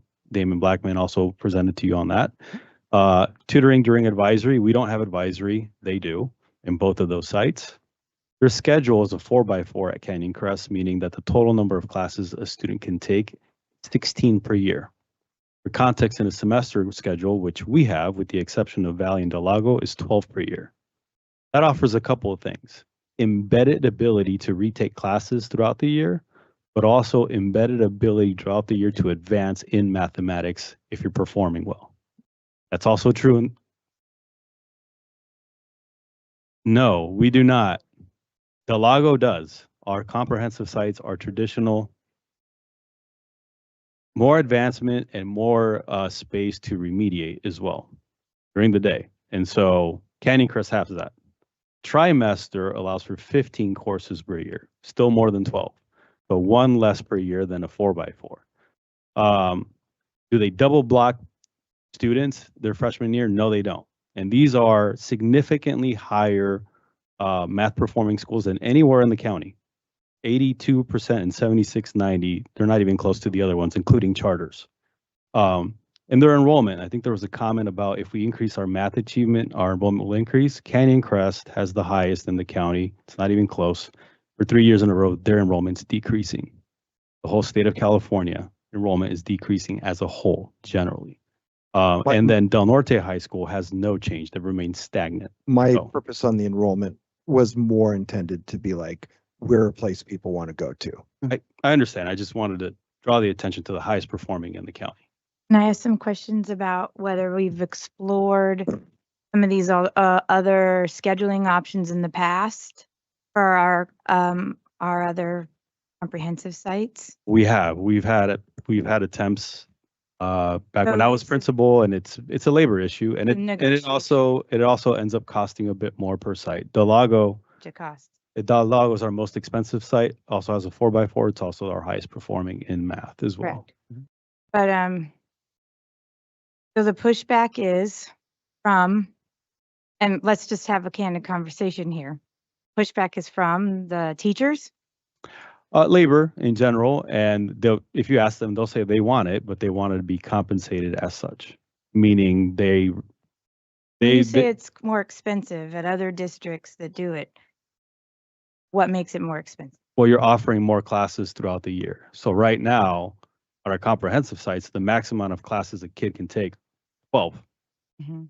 In a 4x4, 16. So each kid can take up to 4 more classes per year. Someone has to teach it more sections. And as a parent that just enrolled my freshman, I'm challenged with a limited number of classes that he, as a freshman, I'm challenged with that. Yeah. So I can see right away where that would be a Yeah. big And it advantage. is initially a big ask because you No. have to change your Yeah. scope and sequence. You have to inform families why and how. I went through it as an AP, shifting from traditional to a 4x4. It's a big leap, but Do students like it more? I would say if you ask students, yes, especially students that have been for both. If they only know one, that's not fair, right? But Right. if you've seen students that have experienced both, yes. And also teachers. Teachers like it more, especially the ones that have taught in both, because in our traditional setting, you teach 5 and you have 1 prep. In a 4x4, every day you teach 3 and you have 1 period off. So you're only focusing on grading 3 sets of kids 3 times. I mean, yeah, it's less anyway. Teachers prefer it more because you get your prep every day. Right now, you get your prep every other day, basically. So I got to say, I'd like to hear from the experts. You guys have been in this and living it. We're kind of outsiders, independent on this. I use math every day. I'm sure you all use math every day. I do. I use this. Yeah, I do toxicity studies and I know that if I make a mistake, I could end up hurting somebody in that. So I know how important math is. We use it every day. Teaching it is totally different, I got to say. So I have a lot of admiration for you guys, and I would really like to hear your thoughts. I mean, we're sharing our thoughts, but yeah, I mean, you guys are the experts, you're the experience. So I'd really like to hear from you guys on what you want to see and how you would do it different. Sure, we'll invite our Okay. two teachers up. Oh, thank you. And by the way, yes, it was a lot of fun. I enjoyed myself. All right. So if I'm hearing correctly, you want to know from our perspective, what's the Yeah. one? So Can you how rephrase your would question you, for me? okay, let me rephrase the question. If you had all the resources at your beck and whim, how would you improve our math? Are we on the right track? Is there anything that you would recommend that would help increase our numbers? I can't speak for all the sites. I can speak somewhat to Orange Glen. I appreciate the additional TOSA. I am the content TOSA. Mm. A lot of work, history that's happened in the last 3 years.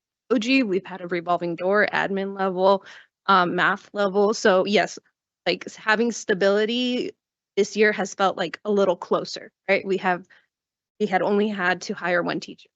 So as the only content TOSA these past 3 years, it's been a lot. As you guys saw, there's a lot of teacher moves that happens into creating a lesson thinking. You guys saw the book version versus the task card that we create to help the content become accessible to our learners. Because also I do teach the math to the ELD students. We have teachers who teach whole lab classes. Like it's not just a type of kid that is coming to the school. Like there are a lot of variables that we're working with. So again, I can't speak to all the sites, but if the heart desires, if I'm being selfish, is like I want time with my teachers so that we can get on the same level of like what it takes to teach. As you all talked about the Common Core standards, it's not sit and get no more. I am a product of your district. Born and raised in Escondido, 8 through 8, EUHSD, high school, San Pasqual, former Eagle, like, and I'm back here teaching it. So like, yeah, I've gone through our system. I know what our system is about. And now I'm back here teaching to our kids, my population. I have family that still goes here, has gone to here. And I can say that where we desire as teachers the help is to not get pushed back when we ask for paid time when we're working already outside of our contract hours. PD, where we actually get to face and talk about these common assessments, talk about like how are we teaching, especially if we got 1st year, 2 year, 3 year teachers. That's really where the heart desires. I appreciate the support that we're getting with like the content TOSAs, but we also need face-to-face time with each other so that we are all on the same page, working towards the same goals. We don't all of us have common prep. Even as the content TOSA, I don't have common prep with the majority of my teachers. Because there's a master scheduling nightmare if we all have been in education. So, yeah, so like if you want me to throw you my wishful list, I can keep talking and talking, but like that's one of the like I think things that again I can't speak for all the sites, but I do desire a lot more time with like my math 1 team, my math 2, my math 3, like that is one. Your top one?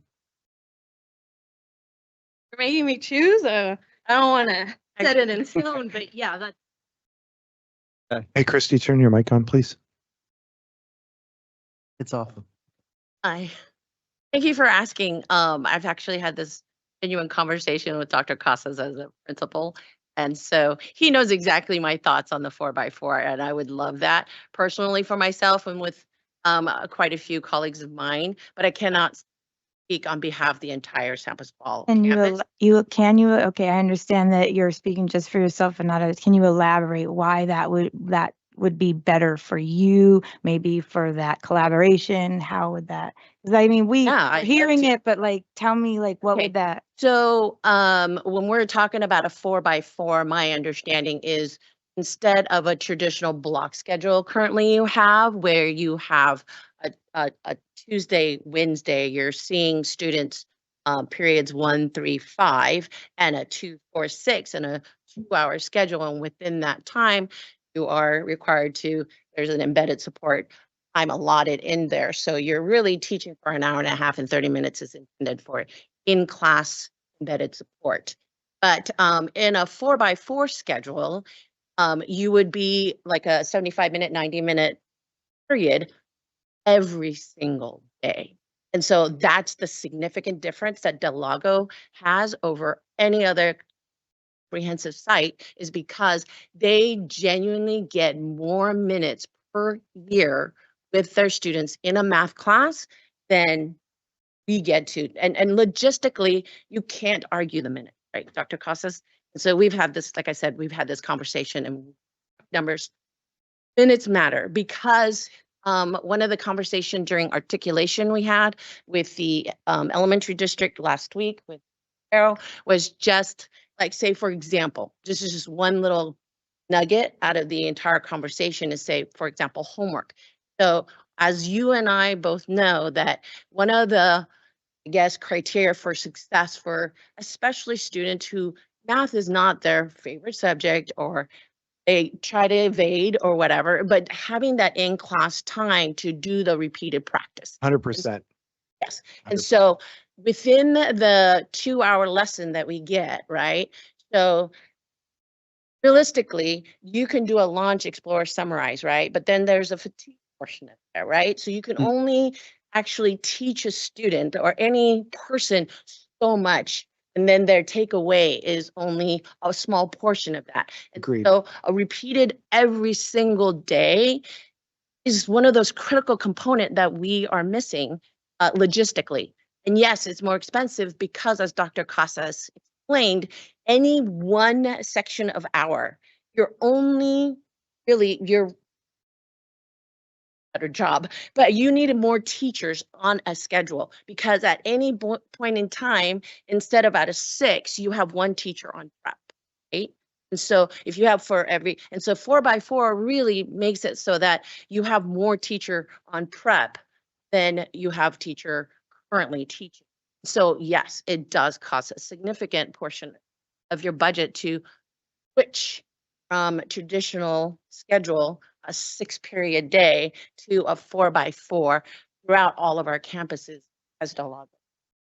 And so, yes, we could do a semester where Math 1, you can take it in semester A or semester B, right? And so if a student scheduled, a freshman, a student semester A and semester B, so they're taking a full year of math in one semester, but say that they weren't successful and they need to repeat that course, they have the opportunity to do credit recovery within that sophomore year and still have the opportunity to take the 2 and still stay grade level. And that's the issue that we have, is that they are, when they fail Math 1, they're sophomore and they're repeating.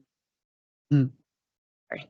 I will. Oh, no, you enlightened I me. think this is very helpful, Yeah, and so- I want to understand again. I know Del Lago's technically a what do you call it, a magnet school, but how, from an equity standpoint, are we serving all the kids the same when Del Lago clearly has an advantage from my perspective? Can I make one additional point? Yes. You were asking about logistically. So Dr. Casas also mentioned that a teacher on a full-time schedule on a 4x4 would be teaching only 3 sections and 1 prep. So that's also a huge. So if you think about it logistically, our union contract states, if I teach 5 full sections, the maximum number of student contact is 175 students, right? You think about it, I'm interacting with 175 individual human beings, and I need to know everything from their weaknesses to their strength, and trying to get them to, do all the things, right? Including,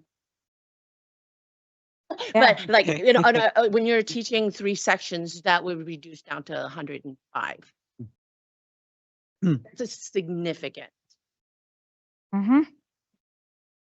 So, I will say, a lot of food for thought here, guys. just to be clear, Del Lago's a little different. They have what's called a modified 4x4. So in a normal 4x4, kids take a full year's worth of a course in one semester. Del Lago has math all year long because they have a set schedule for their kids. Their kids don't have any variety in their schedule. They have no options. I will say more opportunities for kids to have 16 classes, whether it's the trimester system or the 4x4 system, would also benefit VAPA, CTE. Kids would be able to take more classes and have more options. So that's not in this workshop, but food for thought. I will say, from my perspective, I think all of our change ideas are going to be super helpful. I think the one big one of getting 3 years of math as our graduation requirement, we're going to see a big bump in scores that year when that comes to fruition.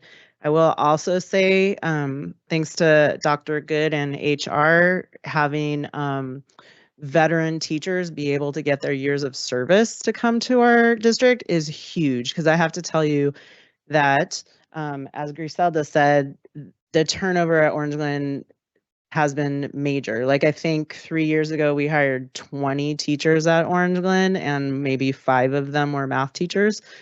So and then recently, we're getting 20, 30 applicants for open jobs now instead of 5, right? So that's going to be huge, because we had a couple of years where it was literally nobody at Orange Glen had over 5 years of experience except Griselda, maybe one other person. So that's huge. That's one thing that I will say, perspective wise. I got a question kind of going back to just the math piece in general. We've got I think that the plan that we have here is fantastic, right? But in the end, you've got the elementary district that's got the kids for 10 years and in the formative years of math, right? And so a lot of it is kind of designed around catch up, right? We get the kids wherever we get them, right? And let's improve them. And I think that's a great plan in order to kind of improve them, right? But what's the plan in terms of kind of helping the elementary district along, or do we have any? I know they're a completely different district. We don't have much of a say, shall we say, but how can we help them in a sense? So we just had an articulation. All the teachers from the elementary school district and several teachers from our sites had a meeting, and we talked about anything from homework to deficits to, I don't even remember. We just had a long list of agenda items. We only got an hour for that meeting, so we've put on the books that we need more of these meetings more often, because one of our hurdles is that they are not allowed any time outside of their workday right now. So we can't meet with them outside our workday. Elementary school district won't pay time card anything, so it has to be during their PLC time, and that was the only time we can meet with them. But I'm at least going to try to get more meetings, since that's the only time we can meet with them. As Dr. Casa said, I talked to the middle school TOSA there quite often. They restructured a couple of years ago, so they only have one middle school teacher on special assignment, and she and I are ex-buddies. Like, we're constantly talking about what we can do, and she's well aware and also has a game plan and wants to increase every year. She's thinking of the goals little bites at a time, right?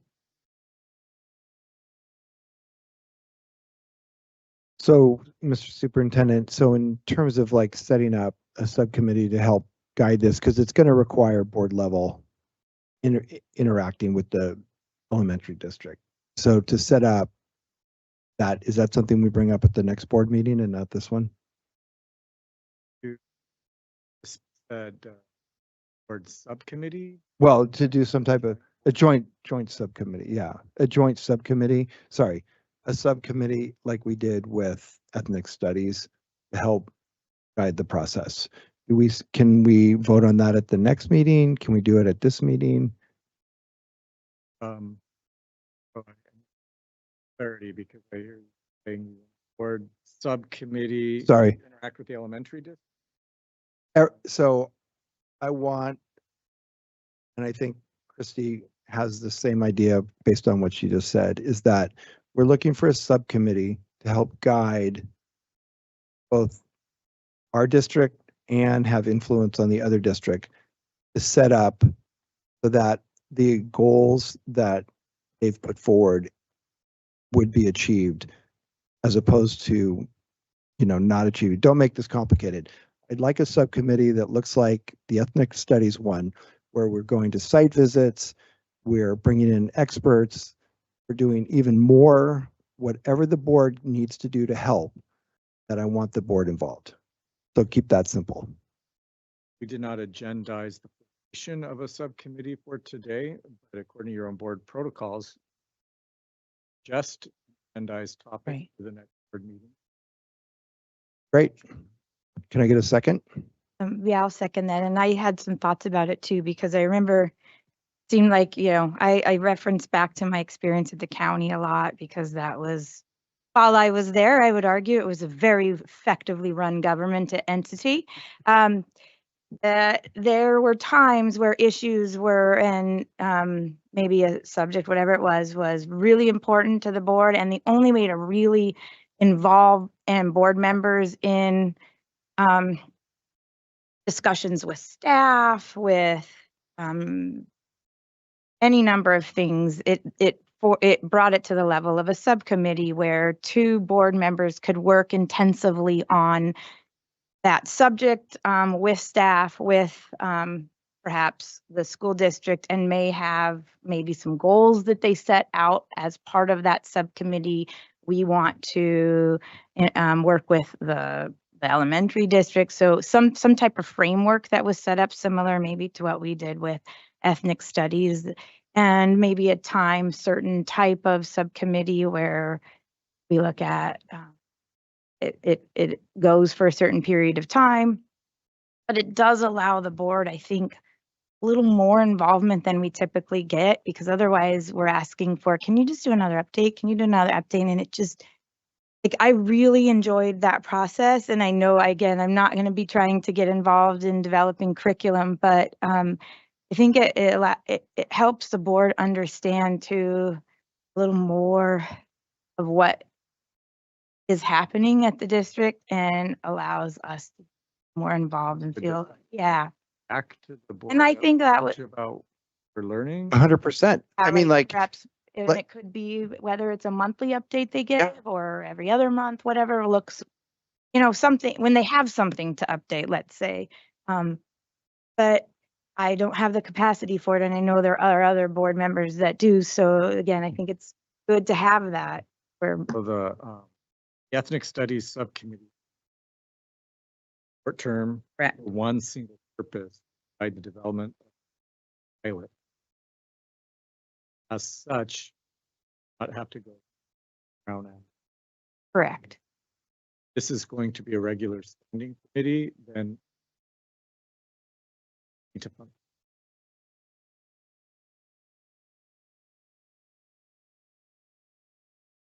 Sounds good. Perfect. No problem. And I remember, I think from what I remember, there was a period of time where there was a transition to welfare services, the new entity, and there was like formal meetings of the subcommittee. So it just requires scheduling and all of that, and other board members don't have to attend those things. I do think that it allows for more deeper dive into this that doesn't consume so much of each board meeting. I agree. I'm supportive of that. And so it would be, or would agendize the formation of the subcommittee to be done at a regularly scheduled board meeting. I don't even know how to speak regularly scheduled. It just needs.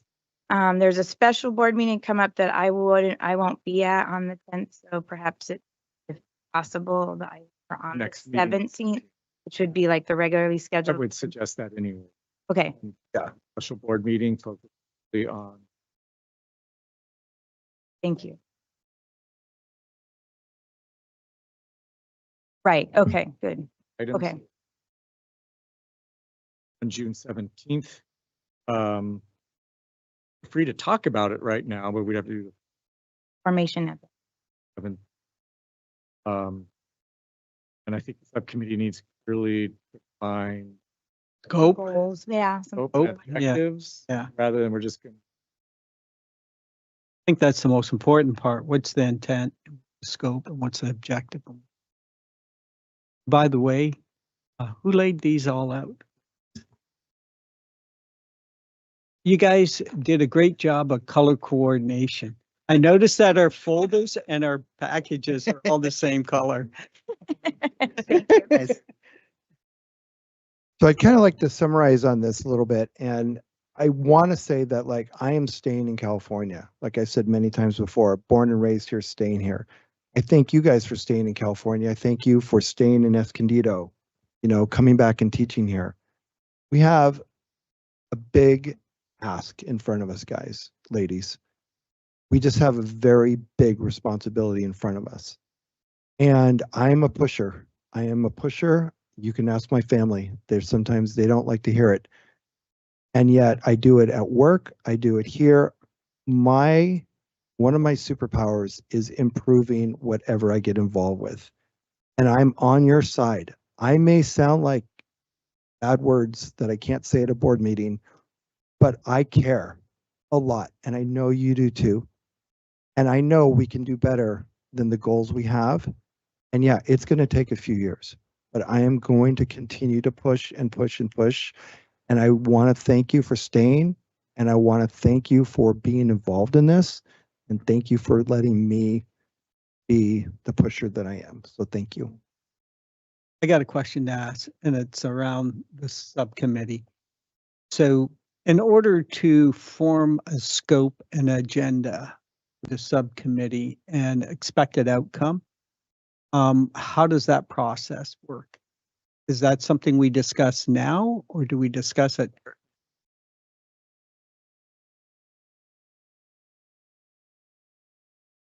Might be helpful to have now, so Okay. Start? Well, to some degree, I don't even know. Meaning, other than I think we need a subject committee that is going to put the goals and plans for a math improvement together with clearly defined objectives. You know, I'm like, this situation we're dealing with is gargantuan. And it may take a few subcommittee meetings to even clearly define objectives. You know, I want to see it in 2 years. My partner here, cohort, Ryan, is like, he doesn't like to see huge increases quickly because he thinks that the system's gamed. So thank you for keeping me accountable on that. But the thing is that if in a decade we are at 80% ELA and math, I'm like, I can die happy, you know? And so I don't know how to define that in a little 3 or 4 minute conversation right now. So I want to leave that open for what we're going to define. And our district's small enough. I mean, thank goodness we're not San Diego Unified that has what, 8 superintendents scattered around the district or whatever they're called, assistant superintendents. They're just not going to get it done. So anyway. So would the outcome be specifically focus on increasing her percentage? Is that the outcome? What percentage? What we've been talking about. Casco. So I don't want to define that right now. So for example, I'm not saying we defined it, but what would be the expected outcome? right. And that's an excellent question. And you sent me a number of papers and you have not sent them to other people. So we have not violated the Brown Act. But the thing is that, you know, are we shooting towards a better test score? Well, yes. But like if our students come out of here totally math ready, even if that test is not the best test to determine their math skills, I'm just pointing to CASP because I'm here 2.5 years. I'm like, well, that's what we're supposed to be pointing at. Thank you for the history. The state freaking changing everything on us every 4 years. You know, and I'm like, no, let's bring it home. This district here, we know what's going on with our students. Want to tell the state of California to take a, you know, hike. And they don't need to be involved in what we're doing. We have the brains and the talent here. But I don't think that I want to, at this very moment, say, yeah, I want CAT, and although I've said this, CASP at 80%. But it's like, I want the skills of the students, the 80% to be there at grade level in 8th, 9th, 10th, whatever, not just on one test at 11th grade. It's a big ask. So my question to this point, and I don't want to dominate this topic in that, but we all agree that we need a scope. Yep. We have to establish agenda, because going into a meeting unprepared is a waste. Okay.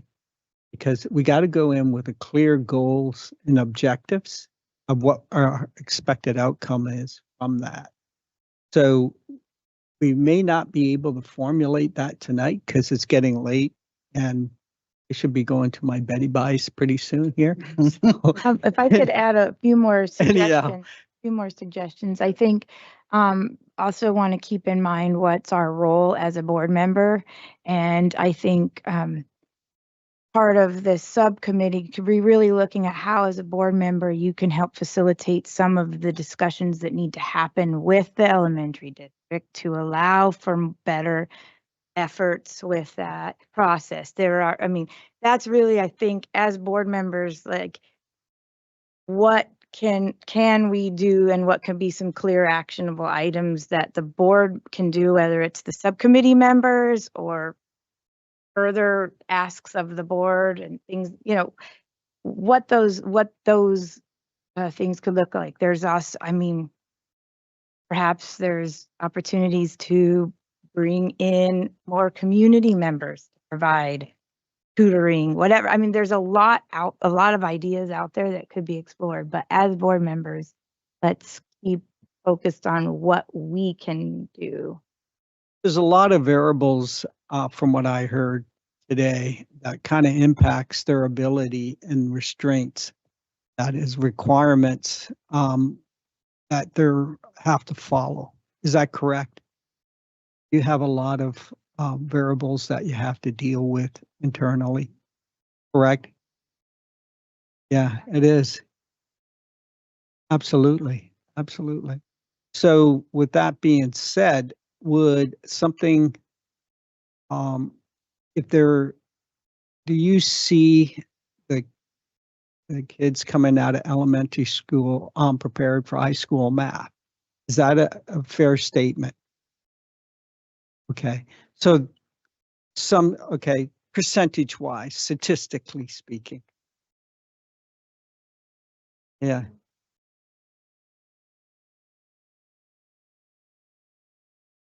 Okay.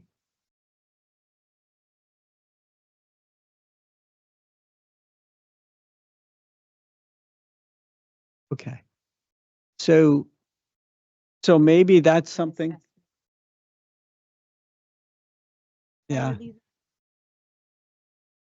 Exactly. I think so.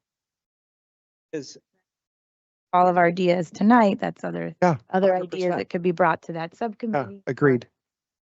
Would that subcommittee also be looking at something like unification as a way of working with the elementary and exploring that as a possibility? That Yeah. might be Sure. something that comes out of that discussion, is that continues to be a glaring problem and that needs to be further explored. And that could be a recommendation that the subcommittee then brings back to this board, because that's not a costly or, not costly, it's not a, whatever, it costs a lot of money to do a study, to look into doing all that. So we know, right. And so, but that very well could be something that comes out of this subcommittee. So, I see our role as the board is really focused on helping transition the system level issues, right? Like adding a third year of math is a system level issue that we could helping with schedules from a 4x4 standpoint, right? Is a system level thing. And really the relationships and that transition between elementary and high school, right, is a system level thing, right? And so I like the idea of using kind of math as a little bit of the test subject in terms of, hey, how can we better transition the students from the elementary district to the high? I think And unification, yes, might be again a far down result of that, right? But it starts with something like this.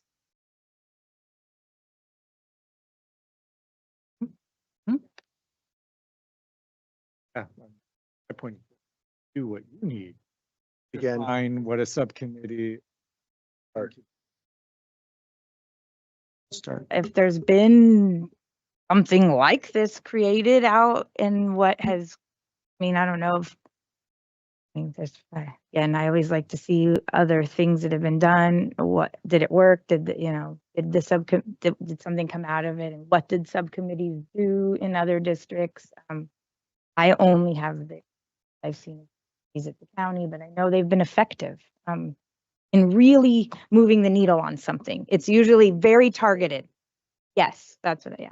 And they're very targeted, you know, and just really focused issues, but they did move the needle and they did have good outcomes usually from But they whatever that. Remained in their policies. Getting in. Correct. Like I said, it wasn't like, you know, We got to fall back on what Ryan said, systems, mhm, but we got to focus on. policy system, direction. That's what we need to focus on. So if the integration or the ability to work with the elementary level to make sure they're prepared for high school, that's a system that we can integrate, then that's something we should look at, correct?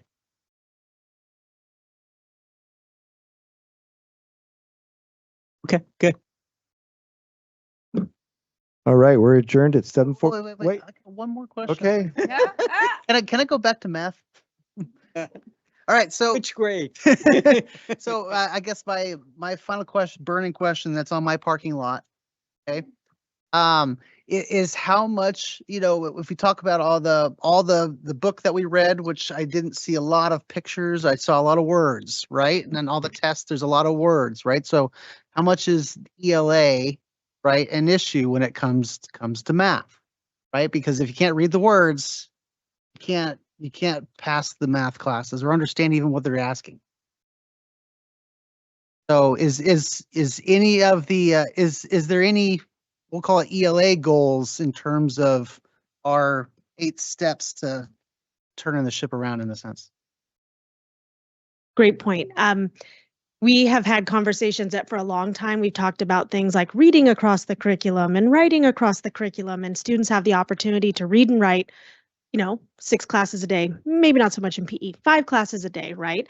And math is pretty isolated. So there have been efforts. One, I'll point out a few things. One is there definitely have been efforts to instill math into other classes. So they're practicing with more than just one teacher a day, right? More practice, the better you're going to be. Second, we have classes that are geared towards students who, perhaps like an English learner, right? We call them cluster classes. They have an additional adult in the classroom, a BIA, a bilingual instructional assistant. Those classes are capped at a smaller cap load, student load, to support students with the specific language skills they need so they can access the math curriculum. Does that answer the question? Yes, absolutely. This test is a rigorous test in English reading and writing. It's almost an unfair test in terms of because it's a lot of pressure on English. It's a challenge for us, right? The CASP is not a metric that we choose, but it is the public metric that schools are judged by. So there is we some have- integration of science here. You just got my eye on infectious diseases, for example, and bacteria. You might have to take this I book mean, home. so I'm ready to. David, see this? I David, absolutely love this. David, see this? This is not for the adjournment. This. I was just going to read some of this, but this is good. Right now I would add one more thing is that in terms of that cluster class I mentioned for students or English learners in math, we do have 4 days of PD set aside for our cluster teachers next year. Specifically, I've been working with Linda Vivo, our literacy specialist, about how you take something like a word problem and break it down into bite-sized chunks. We're actually at a conference this year that talked about that, how you take a really rigorous language heavy math problem and get it down to just what is the math they need to know. so that you break that down. Can they understand the words before they can even start to tackle the math? So it's definitely on our radar and part of what we do. I think Renee had something as well. We're doing a lot of PD around like unpacking prompts and making sure that kids can find what they need to do. Alda teaches one of the cluster classes, and she's one of our TOSAs that works with teachers to help them with some strategies so we can.